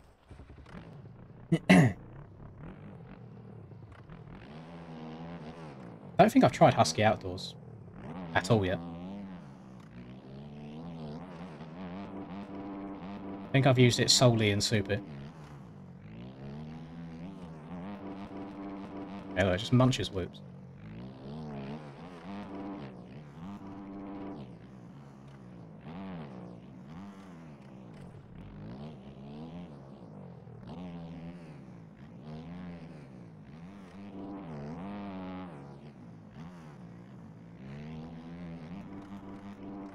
Would anybody be interested in seeing the current progress on the new Arena Cross track? Round number 2. I've done things very, very backwards, haven't I? I've gone round... What have I done? I've gone round 5, and then 1, and now 2, and then I've just got 3 and 4 to build after 2's finished as well. There's no... I don't think I've got any objects on this at all. I think it's just purely height map. But this one's been much quicker. I think I've only spent like 6 hours total on it so far from height map and masking. And it's just Blender and getting the timing done on it as well. Yeah, that's good for round 1 Manchester 24 is good, and then round 5 Wembley A22 is good. So this track is a bit odd because they've got the start gate here. You then hit a roller. You then hit another roller. You then go across this corner and around this way. So what I've done is I've put little white markers to show you where you go. Because otherwise I think people would come here and then just turn left and then they'd hit the finish line, jump backwards. So what actually happens is you come up start, you go around here, round to the left, you jump through this rhythm section, you turn left again.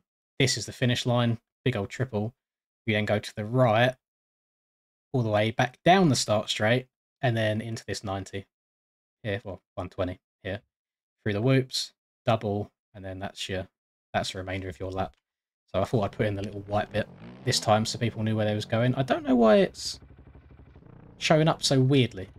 I'm also having a few issues with the terrain in general around here. Like you see these ruts not loading until the last second as well. Oh well, who knows.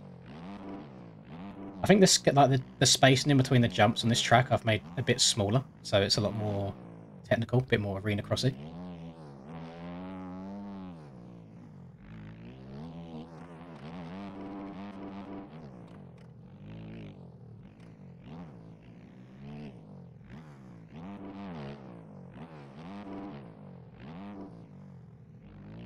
Is it just because they're too thin, Callum?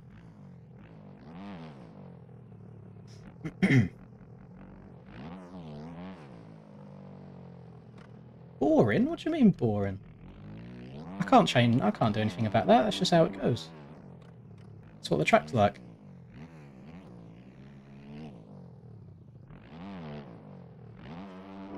Just trying to make replicas. Unfortunately, I do not have quite have the imagination to be making custom tracks. Although, when I'm done with all 5 of the Arena Cross rounds, I could do.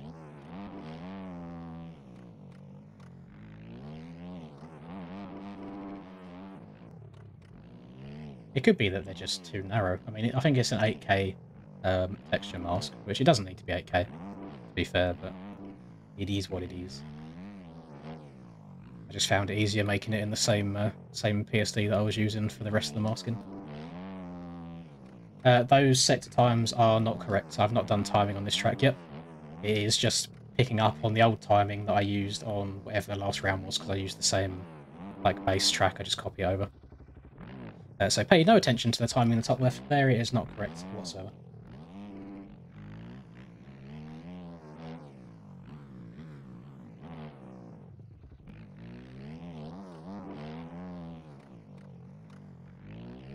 I do like me a bit of Arena Cross though. I don't know what it is. I think it's just a bit more intense. The racing's a bit more chaotic as well when you've got like 20-ish second lap times.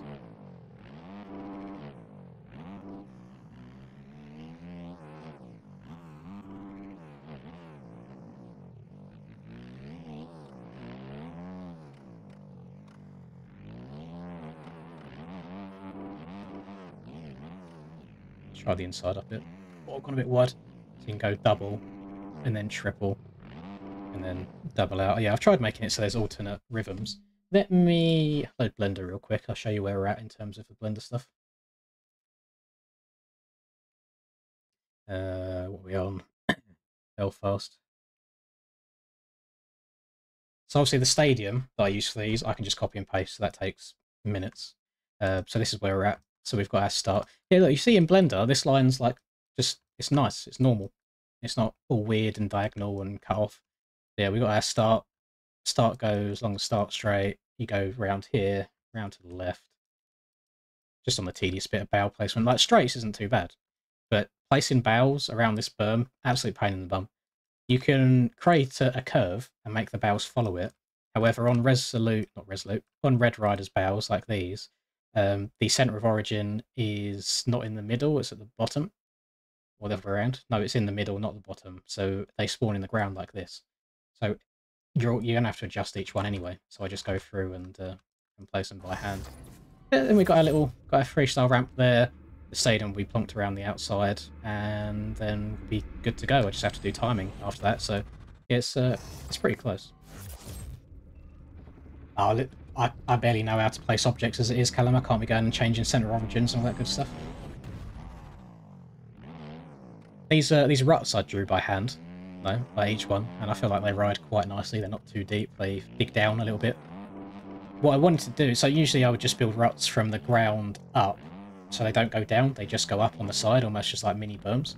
However, because the start straight goes across them, I didn't want them to be super tall. Because if you can imagine, if everyone's coming down here at 100 miles an hour and then they're hitting this bit of the track and going over the rut, if there was a very, very tall rut there, it would be carnage. So I wanted the rut to not be very tall, but I also wanted it to be deep to hold you in. So I've dug down at the same time as digging up on the outside.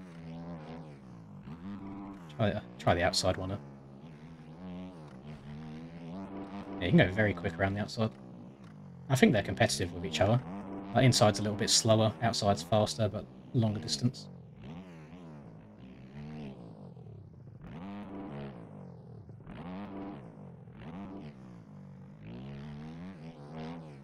Oh, call me K'd up in the transfers. Jeez. And I've got it so you can kind of switch back and forth in the ruts as well. Oh! Put it in reverse there? Oh lord, right, that's enough of that. Let's go for this. Gorilla. Why is there a gorilla emoji? I haven't made that. Get back on the dookie.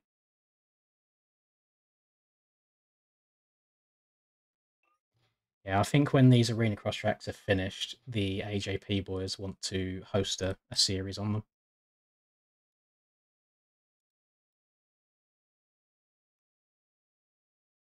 I'm trying to remember all the different rounds that we had now. San Francisco. Yeah, it is a grind. I think I've got quicker of each one that I've made, but to be fair, my tracks are very short. They're all like 25 seconds long, so they don't take too long. Hello, Circuit. Apparently I have used the Suzuki around here. Oh, before we do anything, we need to hit the quick... Wait for it. Wait for it. Wait for it. Wait for it. Wait for it. That's not meant to happen. That hasn't happened before. Usually it flings you back up in the air. The game doesn't crash. No, next video is on Kelso Cup Round 3 because it's already sorted and uploaded for tomorrow. Soz I don't make the rules. You know, I don't decide. It just happens. That is not down to me. I just do what the internet says.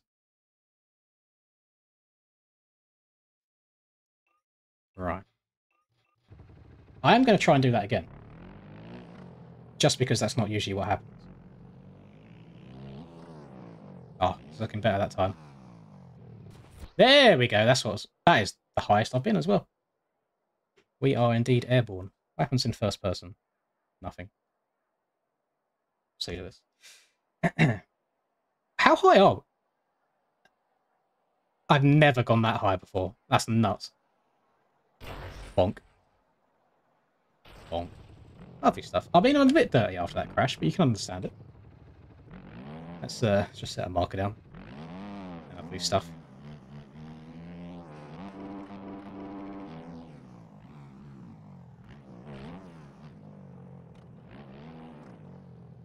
Yeah, I didn't know that it was Itchy's first track either, which is actually nuts. Makes it even more impressive in my opinion.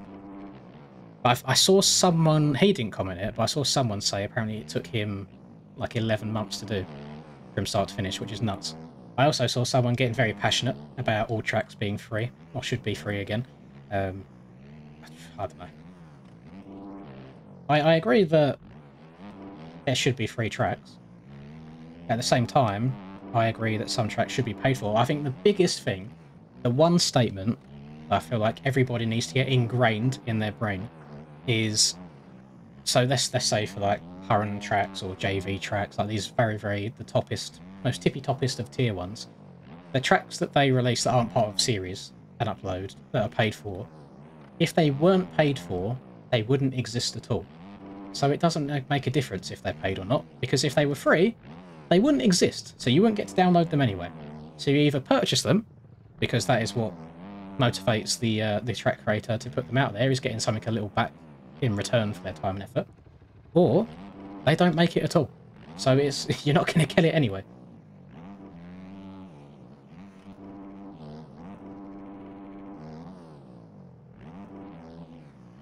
And the sad thing is, so on Canyon Rush, even though the track is free, but there's a option to send money if you want to, I guarantee that Itchy has received no more than like $30 maximum on that track. Guarantee it. Which is what used to happen back in the day before the shop existed. Track creators used to put like a little PayPal link at the bottom of their MXB mods post, and what would tend to happen is the same track creators in the community would just pass their own money back and forth towards each other every time everyone released a track, because no one would donate. So that's why the shop is there and the shop exists. Don't think of it as all the tracks coming out are now paid. Think of it as the tracks that are coming out are paid because they wouldn't exist if there wasn't money involved.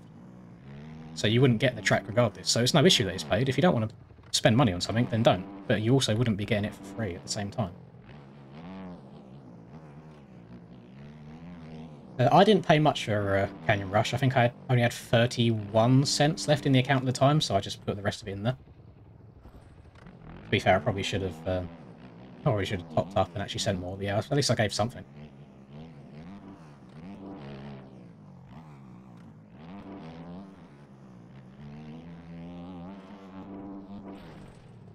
I'm not riding very well right now. I'm not sure if it's because I'm waffling and getting distracted.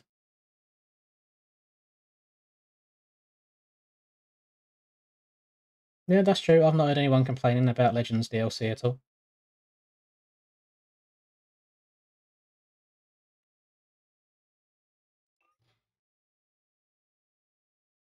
It should be a free track. The traction is awful. Unfortunately, Edith, I have a feeling you don't have too many hours in the game, or you're fairly new to the game. Because I think the traction on that is a lot more realistic than what we're rocking with right now. The reason it's slippery is because it is soft, like it's soil rather than soft soil. So right now we have disgustingly high 1-to-1 traction, which is on soft soil, and then soil is a little bit more slippery. But throttle control exists, so if you roll on the throttle rather than bang it wide open, it is what it is. But I don't understand where you're coming from there. I don't know how you can justify if a track's a little bit slipperier, which then takes a little bit more skill to control a bike, why that should make it free. It doesn't take away from the quality of the track at all, it just ends up being like a difficulty thing.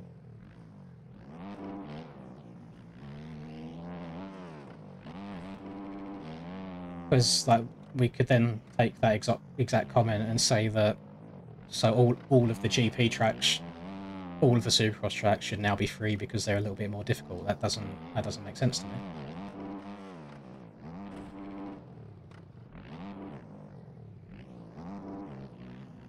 That's not like trying to start a argument or anything like that. It's just trying to understand the opinion, or if it is just like a passing silly comment. Thank you very much, Chase.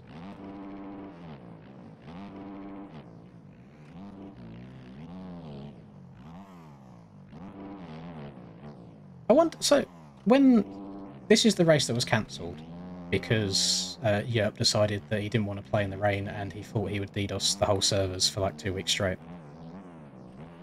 Stoney at the time, I think he said he was going to remake this track as a dry version at the end of the season that we was going to race. Is that... I don't know if that's still happening. Did they say they was cancelling round 3 altogether? If you crash on a hill on that track, your race is over. It's no different than like if you crash in Enduro, for example, you turn around and you do it again. And again, that's a difficulty thing, so I don't understand why that means a track should suddenly be free again.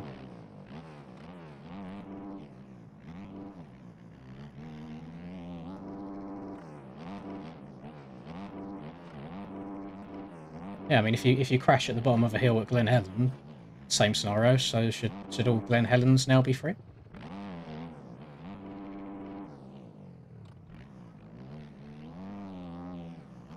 Like on Ernay, if I crash at the bottom of that uphill quad, it's very difficult to get going to the top again. Should Ernay now be free?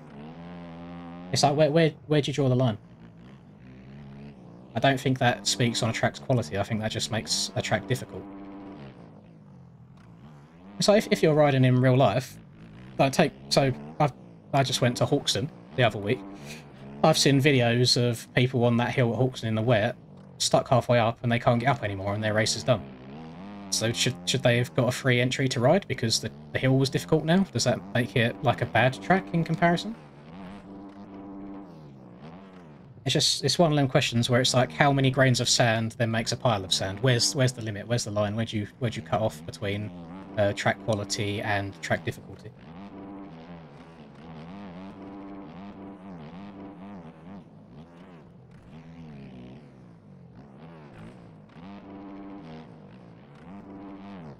I think it's very difficult as well, is to try and not argue a point, but get a different side across without it turning into an argument. I find that's very difficult to do.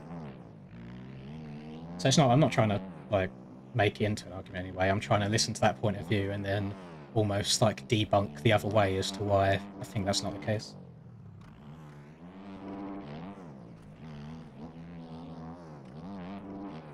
I probably could have been a scumbag and completed all these arena cross tracks, banged them up on the store for like $2 for the 5 tracks all combined, and try and get some money out of it. But I was well aware that I don't think my tracks yet are up to that quality, mostly visually. Like, I really struggle with the visuals of a track. I don't think the height map's too bad at all.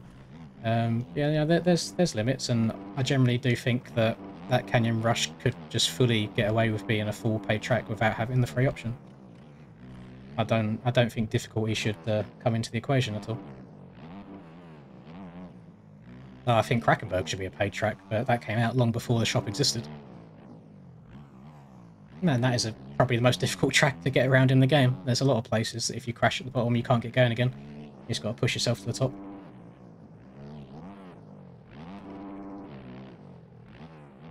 He did, let me see, what did he say? Because he sent me a Discord message whilst I was away, because he wanted me to do a video on it like the day that it released, but I couldn't do because it came out whilst I was away. And I messaged him day before yesterday. No, I messaged him yesterday saying that I've made the video for today, and he I said that track's a W.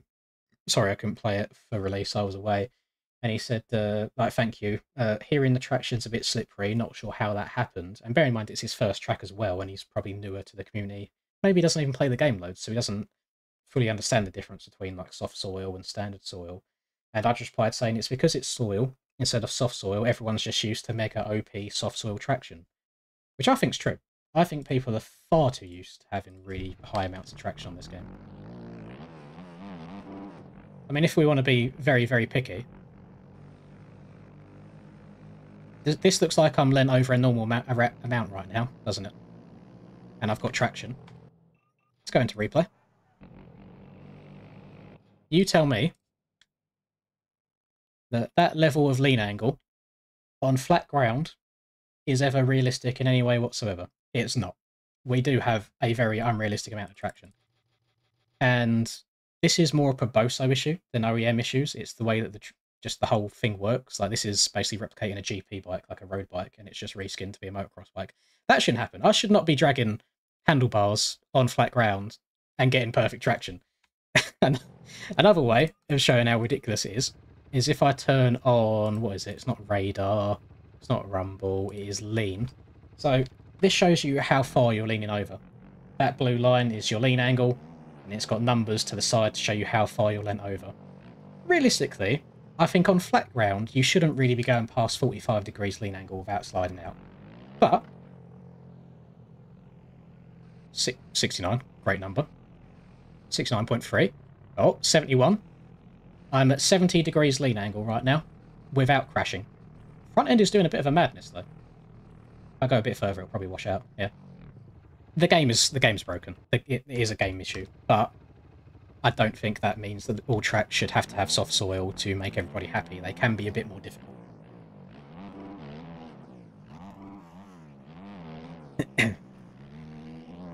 I think there was a period towards the end of 2022 where Proboso started trying to tackle that issue there and started work on a whole new tyre model so we couldn't drag bars in flat turns all over the place. And when I tell you 97% of the community would have run for the hills, that's what I mean. It was so slippery. As soon as you got basically onto the sidewall of the tyre, you were spinning. Like, it was so slick. We said, no, we can't do this right now. This is going backwards for now. I don't know if he's ever gonna like go at it again at any point. No idea. I do think he cares. It's just not his main priority. He's got a couple of other games which I don't know how often he updates them either, to be fair. But he's kind of he's seems to be well off enough in life in general anyway. So it's not like this game is his make or break only source of income. Really, really needs it to do well. So it would be nice for us if it was his main focus, because for us it's probably some of our favourite games. But for him, it's just not at the top of the list. He kind of makes games for a hobby rather than for a job. It's just kind of the general gist of things that I get.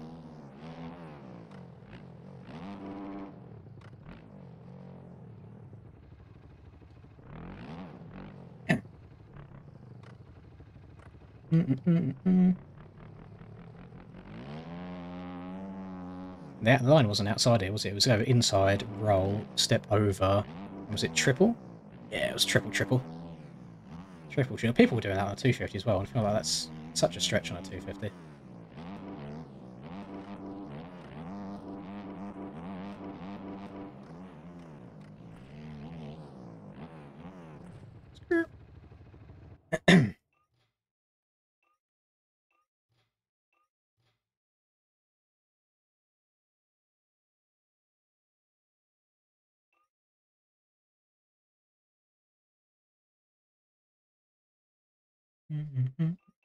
Hello, Derpy Rock. You're right, man. I can't lie, boys. I'm not sure what it is today, but the RM is not doing it for me, which I hate, because I feel like my other options is go back to Husky life or do a little bit of KTM life. But then am I giving in? Am I giving up? Am I surrendering? It would be making life easier for myself. Let's try this track on something other than Suzuki, because I've not done that yet. I can't, man. The KX is so slow. Like, really, really slow. Now, I think I said before in the dev chat, I said that Proboso's very lucky that this game hasn't had any major competition yet. Because, like, Sims, I think Sims a bit past it now. Sims is a bit on the old side. Legends, not for me. It's for some people, but it's not for me. What else we got? Monster Energy Supercross, for some people, not for me. But we haven't had a massive rival to this.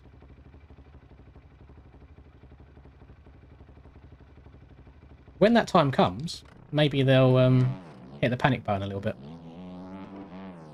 And want to update the game a bit more. Oh, it's so much easier to do.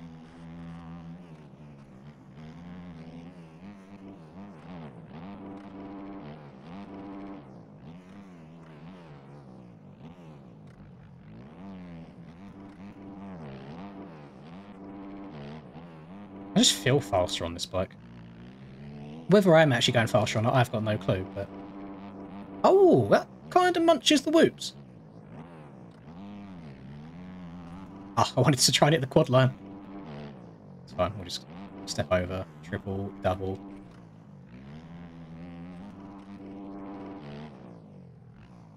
Oh, I don't know if I'm going to get turned it. Oh, I got a little bit of a bounce. Oh, we're sliding as well. I will say, this the setup I've got on the Husky right now, it does cause the back end to break a little bit of traction. It's not the grippiest in the world. It does slide out if I push it a bit too far. But at the same time, it does go through whoops really, really well. And usually if I'm casing something or over jumping something, it handles that beautifully. So it's a little bit of give and take. I'm sure you can have the best of both worlds if you sit there in testing long enough, messing about with stuff, but that's not me. So I changed my lean and gain recently.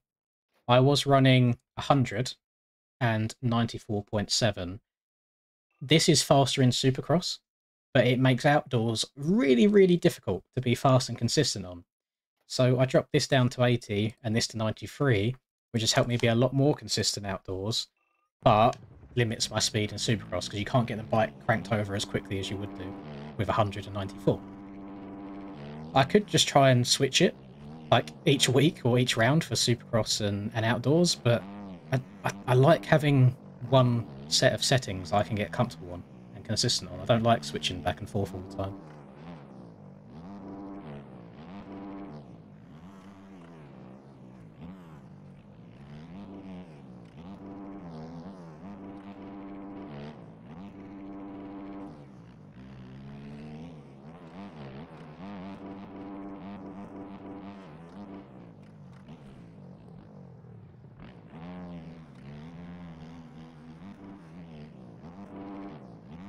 Yeah, I feel a little bit looser on this, but it definitely feels quicker. Absolutely tossing it.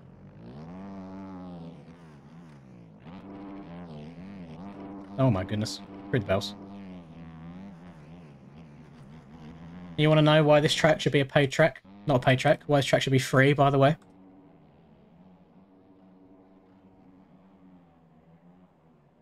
Unacceptable. Unacceptable. Give me my money back. I can't believe they would ever let something like this slide. Where's the quality control? Oh, they just let anybody make tracks these days. Actually disgusting behaviour. I don't think I've taken this inside once. Quad over the table after the whoops. Yeah, that's what I'm trying to get, but I'm not getting a good lineup for it, or I'm getting a bit too hard on the throttle and not... Here we go. Quad. I actually overjumped it, so I couldn't hit the quad out, but that's the line you're going for, is quad.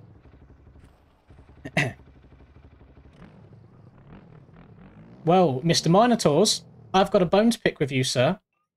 When I was riding on Kelso Cup Round 3 earlier today, I saw a lot of bales that were in the ground or floating. And it looks like someone might have hit the old Bezier curve and then not readjusted the bales to be in the right position. I have called you out in the video, sir, but in a nice way. I know that the bale placing process is painful, or I don't know if you had all the bales done and then the height map was changed last minute, so there's small discrepancies there. I have no idea. Just something that I noticed.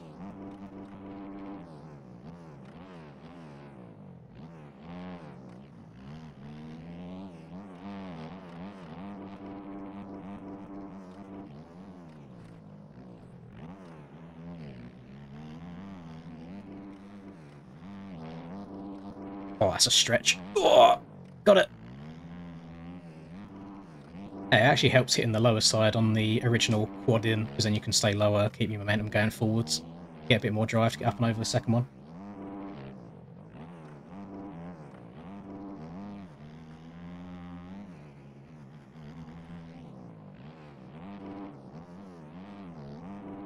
Might have to go back to the Husky boys.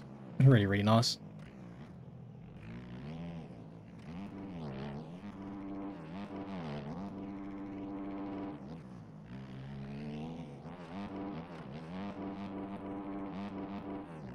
I mean, I'm out of championship contention at this point, so I've missed a round.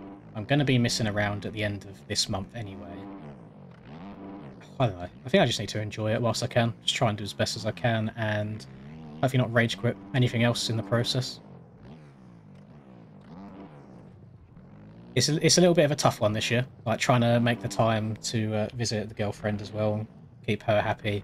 I really enjoy seeing her as well. I just don't get to spend as much time with her as I would like, so it's trying to juggle this as well as seeing her when she can have time off work. However, hopefully, I mean, by the end of this year, I should be moved in with her. So I shouldn't have to have like Mondays or Fridays off at any point. I should just then be done, and I should be able to do everything all the time. Which is also when I could probably have a bit more of an organised streaming schedule rather than here, there and everywhere, just whenever I feel like it. Because there'll be no surprises, no family saying, oh, we're going out at this time, or like, and I can stream late into the evening because she sleeps or anything. I wouldn't have to worry about waking her up. Oh, I need to go a bit further left. I've not tried the Husky on outdoors yet. I wouldn't even know where to start for an outdoor suspension on the Husky. Can you triple this, or has he put a... He's probably put a barrier here, hasn't he? Did I not jump high enough? Oh, thank you, Kieran. I think I don't ride 250s is the issue, so I wouldn't know what to do setup-wise.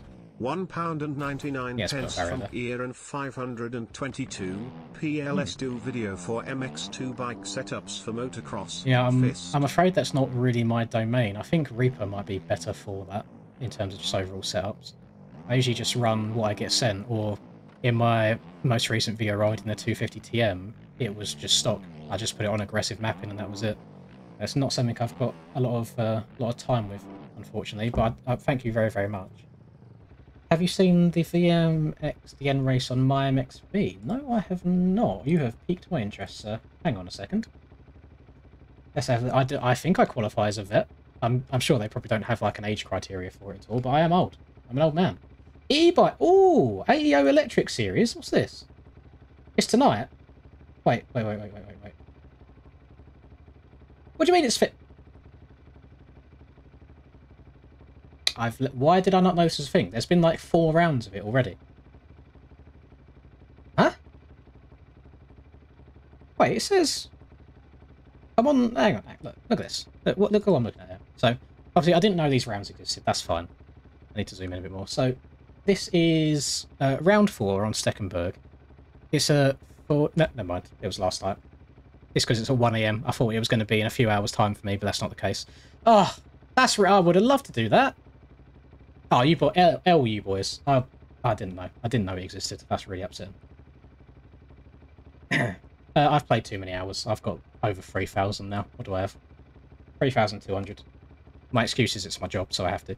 When is VMX? How far away are we looking? I'm going to do a bunch of scrolling here, aren't I? Wait, just... Okay. Ah, VMX Championship. That starts at... Qualifying starts at 5:30 my time. Oh, that's a bit of an awkward one around having food. 2022 Reaper. Oh, so it's a Reaper series. What's the track? Fox Hills 2022. I'm not the biggest... I don't know. I'm not the biggest enjoyer of that Fox Hills track. I mean, it's fine. It looks pretty. But, yeah, I'm not too sure about racing on it. Oh, look how much easier the whoops are when you're not trying to go through them at 1,000,000 miles an hour to try and keep up with the other fast boys.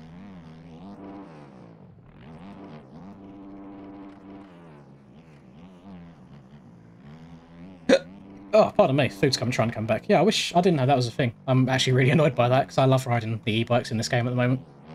I'm guessing it's just like a Varg fest and nobody rides the Alta, but you know.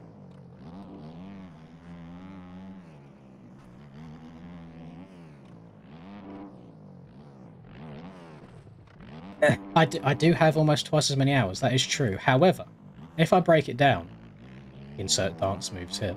Now, if I break down numbers-wise, so if you're doing a normal 9 to 5, it's like 40 hours a week. Let's just say you get your 2 weeks holiday or whatever throughout the year. It's just under like 2,000 hours, I think, isn't it, of work for the year? So 40 times 50, 40 times 10, 400, yeah. 40 times 50, just under 2,000. So over the 3 years that I've been playing the game, I would be at about 6,000 hours. So I don't think that's too bad. I'm about half that. Half a 9 to 5. Not terrible at all. And I'm still washed at the game. I still get absolutely duked on by people with less time than me, so people are just faster than others, I'm afraid. I'm getting old at this point. My brain knows what it wants to do.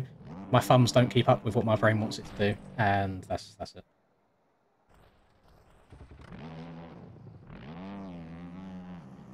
To be fair,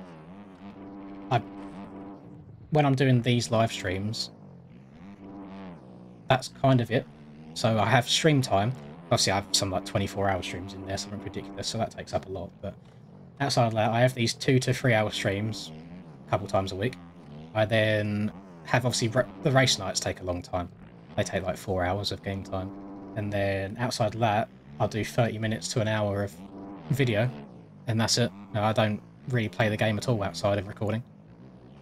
And most of that is, I could sit here and do that. I could sit here and grind and try and get better all the time and play it a bunch just by myself, but I think I'd get burnt out quite quickly, and I don't want to get burnt out on it because I do still enjoy the game.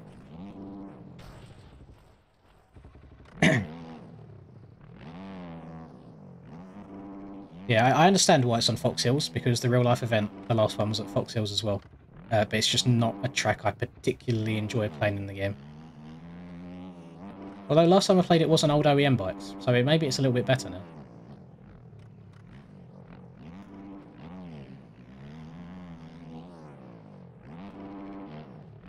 I'm not getting the downside correctly. I'm not able to hit the quad out. Let me try and actually string a lap or two together. I'm making so many mistakes. Not concentrating enough. Did you see? Well, I didn't mean to do a wheelie there, but that's why I messed up. Oh my goodness, I jumped so far. Okay. Okay, the locking in starts now. We'll take back the first time that I said about it. Now it starts. I was just kidding before.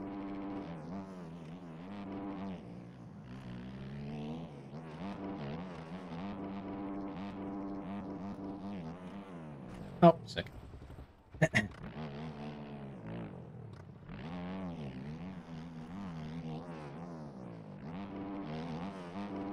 Didn't have enough speed. Oh, I didn't have enough speed. Fine. Not enough forwards momentum.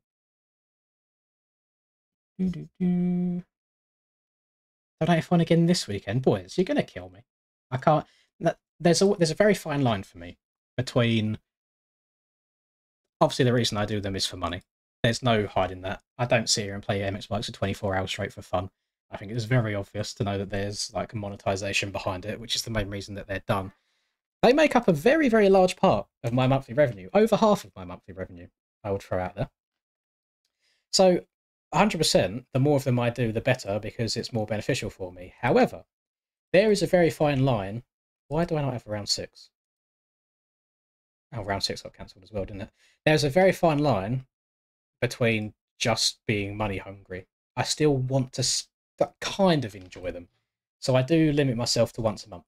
I know it was like 3 months between the last one and the one before that, but yeah, I want to try and limit myself as much as possible.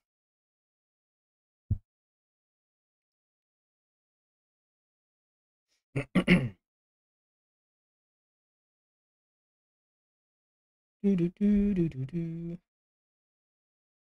don't know how you won aerial on the altar. Those were good times. That was before everybody got really, really quick at the game. Why? I'm sorry. I didn't want to be on the I didn't want to be on the Suzuki. Oh, I just want to try outdoors a little bit on the Husky because I've not done it yet. That's my bad. My bad, pimp. I don't know why I changed.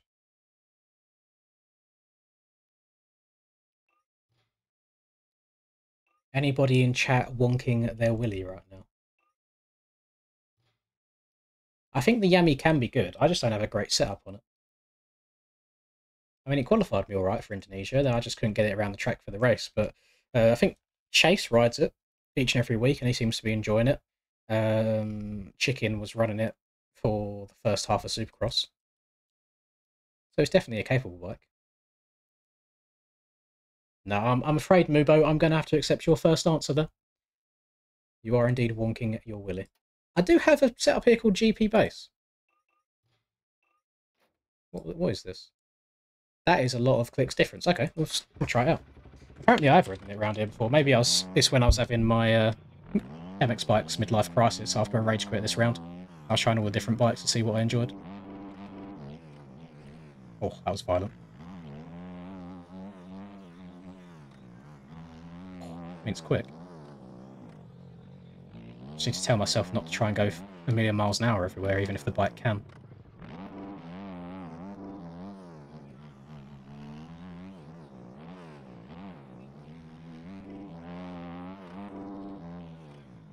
I do very much enjoy the kit slash bike combo that I've got going on right now, though. So I guess that's another reason to ride the Husky. Bike feels a lot more nimble than Suzuki does. I'm turning in a little bit like I normally expected, but it turns so much tighter. So it might take a little bit of getting used to muscle memory wise.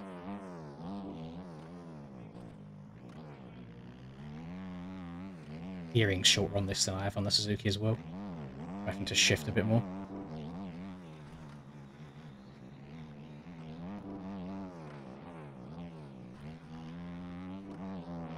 Try to keep it in third. Yeah, yeet. Oh, that's so easy. Oh my god, I've overjumped it a little bit. The difference is actually disgusting in speed. It's nice when you're on a straight like that and you've got a jump that you can really test it on. Because there's less variable factors going into it. I think I hit the corner pretty similar to what I would on the Suzuki, but just up and over that's so much easier. Can I make the inside down here? What's the suspension like? Oh, that's a little bit of a kick.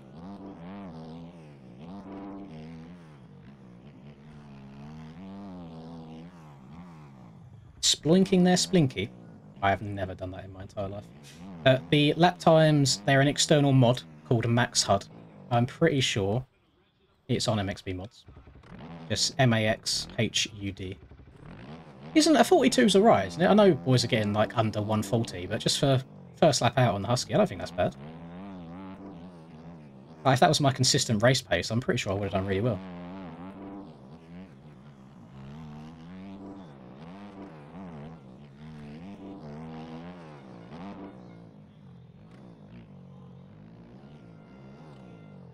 I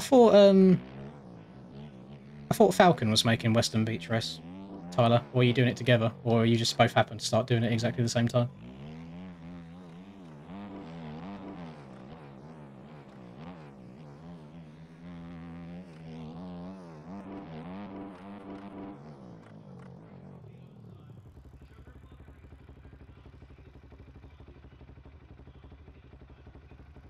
Not sure.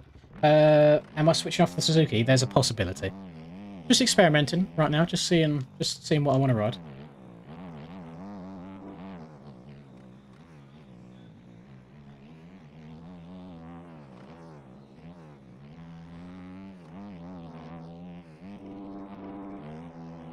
Yep, are you?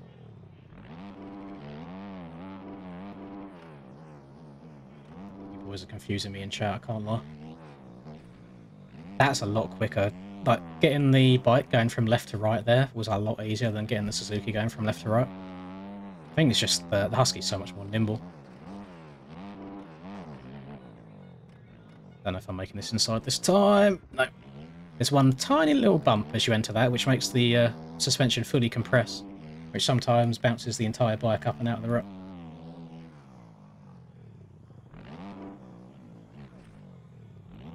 Don't worry, yeah, we all do.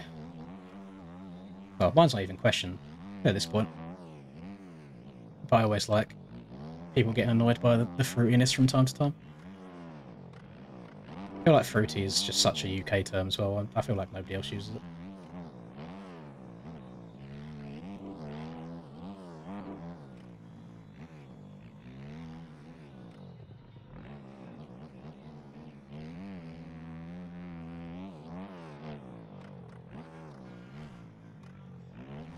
Oh my god.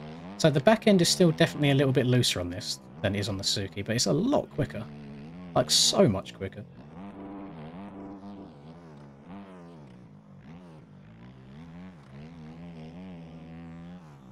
Oh no. Oh no. Oh! I know that barrel's coming. How I've not gone over the bars there, I've got no idea. And I only lost 0.7 of a second by hitting that. Oh, I can row that corner. Oh, it's the first time I've been able to whip up that hill as well. Usually I have to stretch it.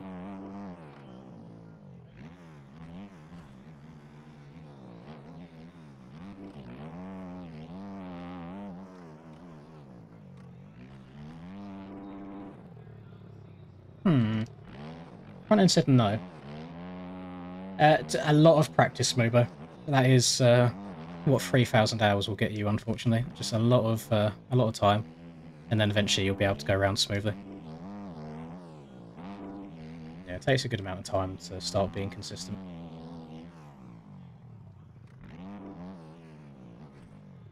Oh my god. I was like walking my bike up and over the bales.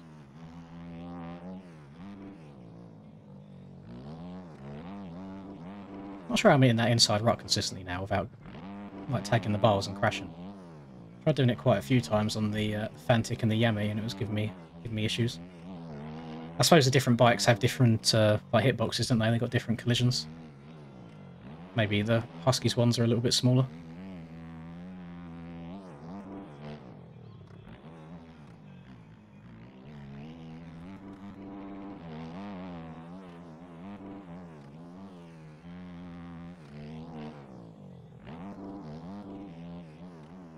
I'm just moving right now. And I don't feel like I'm trying too hard either. We're just riding, just putting in consistent laps. Oh, I did not turn tight enough there.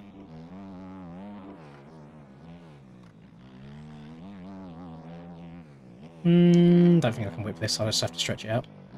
Still comfortable though, I overjumped the jump before and it was still fairly easy. Sugar booger, there he is. It's been a while. Oh my goodness. Oh my goodness, I'm alive.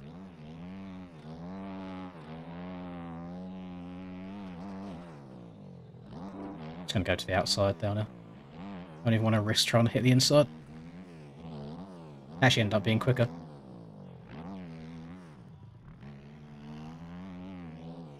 What's that, 41?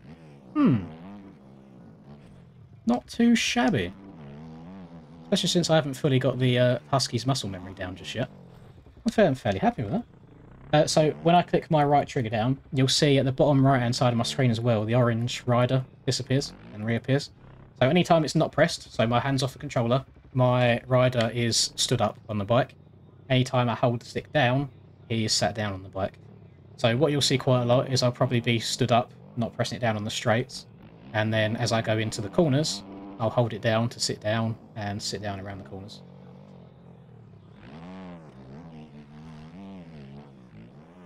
Oh.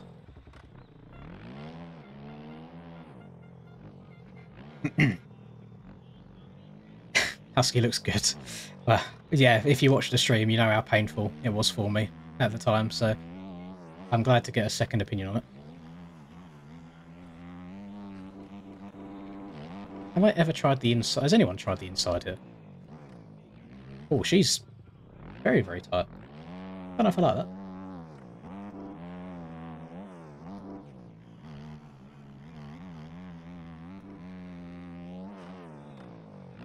Oh, downside I bumped perfectly there. That was sexy.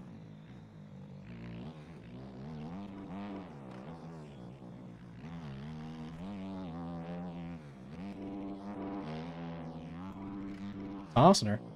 Yeah, that's gross. I never could have imagined like trying to scrub that on any other bike. It's the issue is it's faster. I can feel it's faster, but it is a little bit looser. So I do need to. It should still be like 100% switched on and focused. Oh no, we've gone so deep. Oh, yep. Just go straight. Transfer. Yep.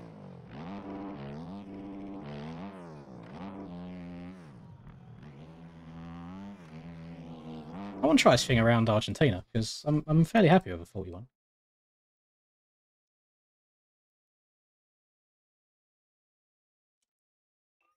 The outside is very, very quick there. Let's go to Argentina. The little boy from Rosario, Argentina.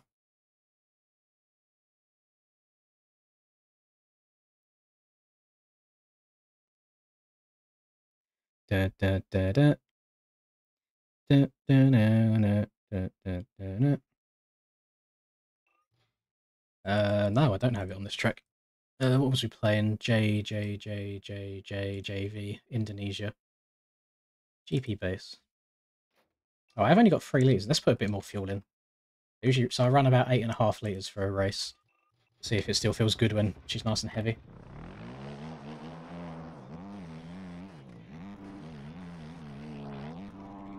Now, try not to use brakes too much. I find that it unsettles the bike a lot. A lot of time, unless it's like flat ground like this, you're right. But if you're going over braking bumps, for example, you're usually better just downshifting the bike and stay on the throttle just a little bit.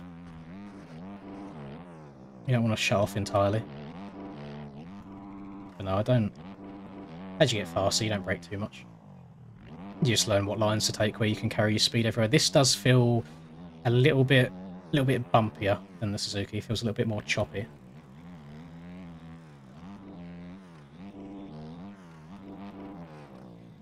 Oh, I always mess up. Like, I keep meaning to go into that inside, but I keep missing it.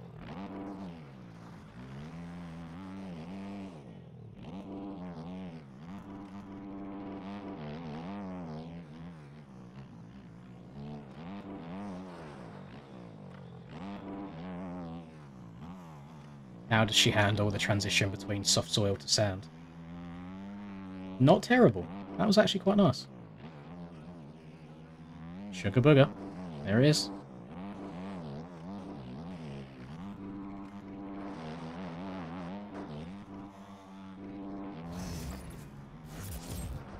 He's popping off here. Thank you very much, Ben.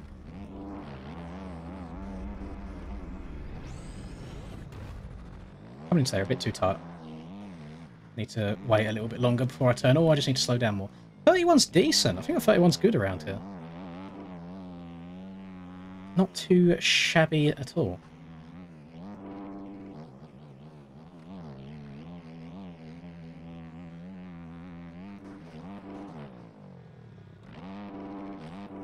And a really weird, like, frame stutter there.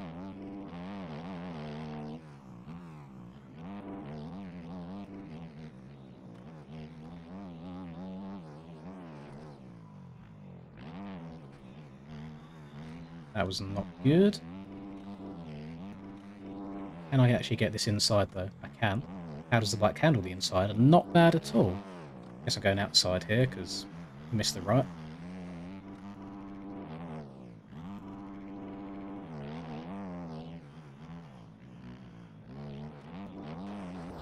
Yeah, trying to go a bit too fast.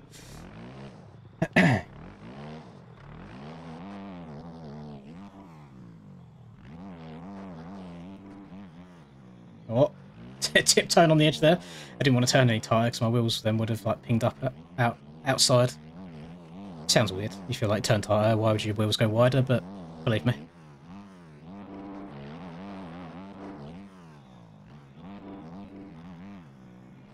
Oh.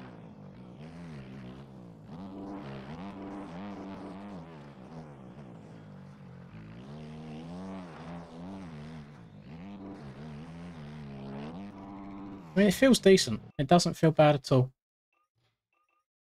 I'm going to try... I'll try it on a sand track. That'll be a good test as well. See how the suspension goes on a sand track. Although I think I went through and deleted all of last year's GPs. Which, thinking about it now, was a really poor choice. Do I have any?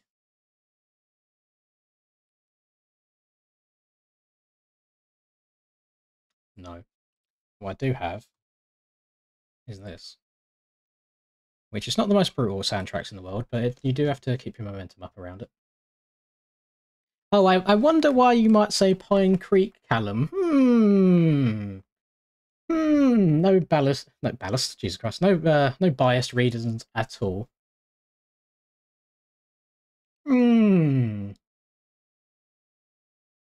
This is REM bikes, Ben. Sorry. Didn't see your message there.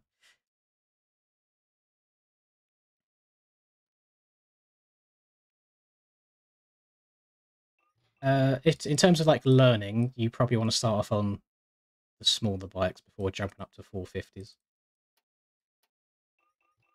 Right, let's try and get this bad boy around here. God, I love this track so much.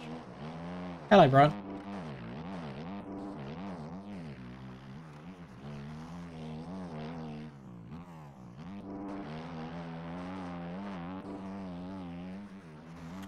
Not a good start. Not a good start at all.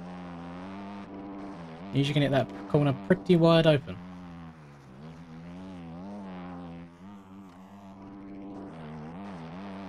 Although I suppose I am used to doing it on a 250. Let's try rein it in just a little bit for 450 left.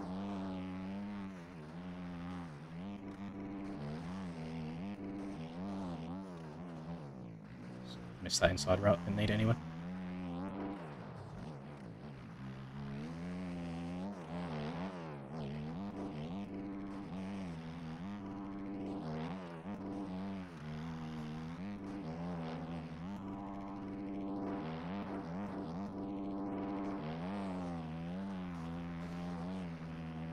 Front end is a little bit loose.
Oh god. Oh god. Oh god, I'm missing all my braking points now.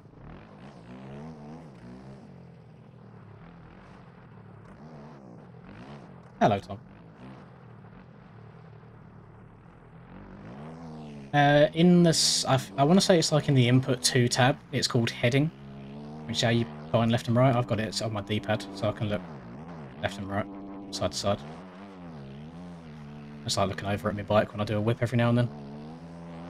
Gives me Justin Barsha GoPro vibes when he just stares at the back end of the bike because it's almost coming round past him. Looking over it.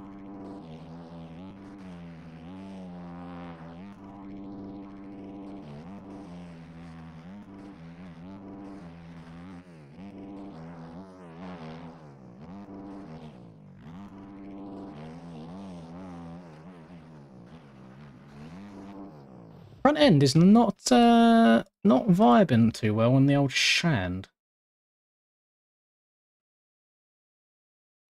Now, some of the corners on Pine Creek did, but yeah, some of them you had to slow down a hell of a lot for.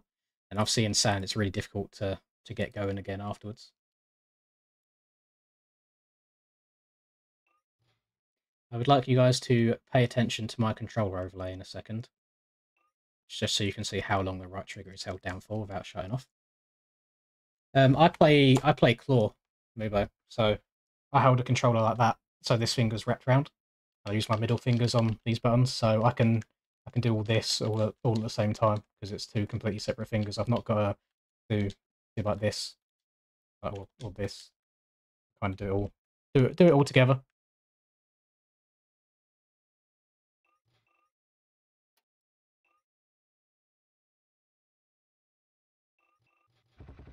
Could I?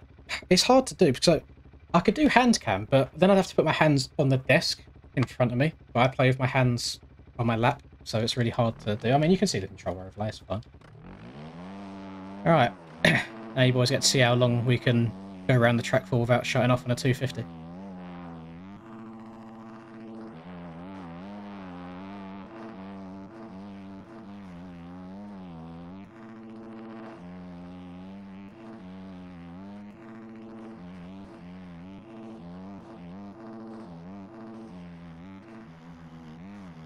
I'm now intentionally going to take the outside, so I've not got a shut off in these corners either.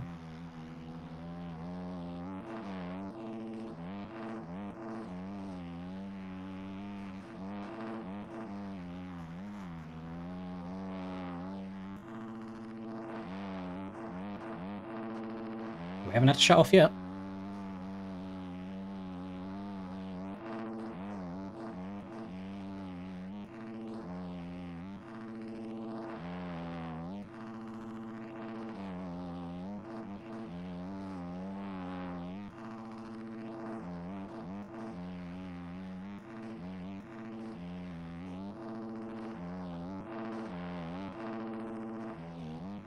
Now this is the inside that I might have to shut off for. No, it's good. Changing down gear kind of blipped it for a second, so it's fine. And now you can imagine doing a 20-minute race like this, just holding down the right trigger.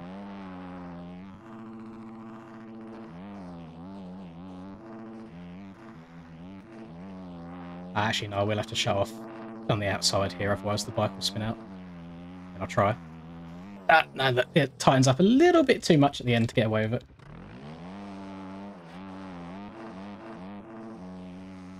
Yeah, you got to shut off just a little bit in that corner there.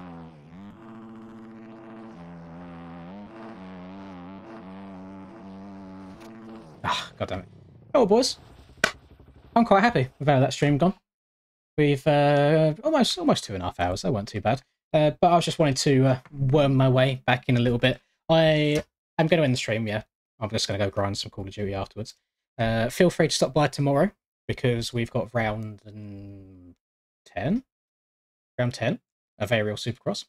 And I don't even know what track it is tomorrow. How bad's that? But yeah, stop by anyway. I'll probably be on the Husky, actually, because I was quite enjoying it.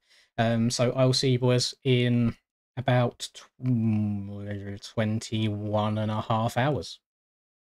Goodbye.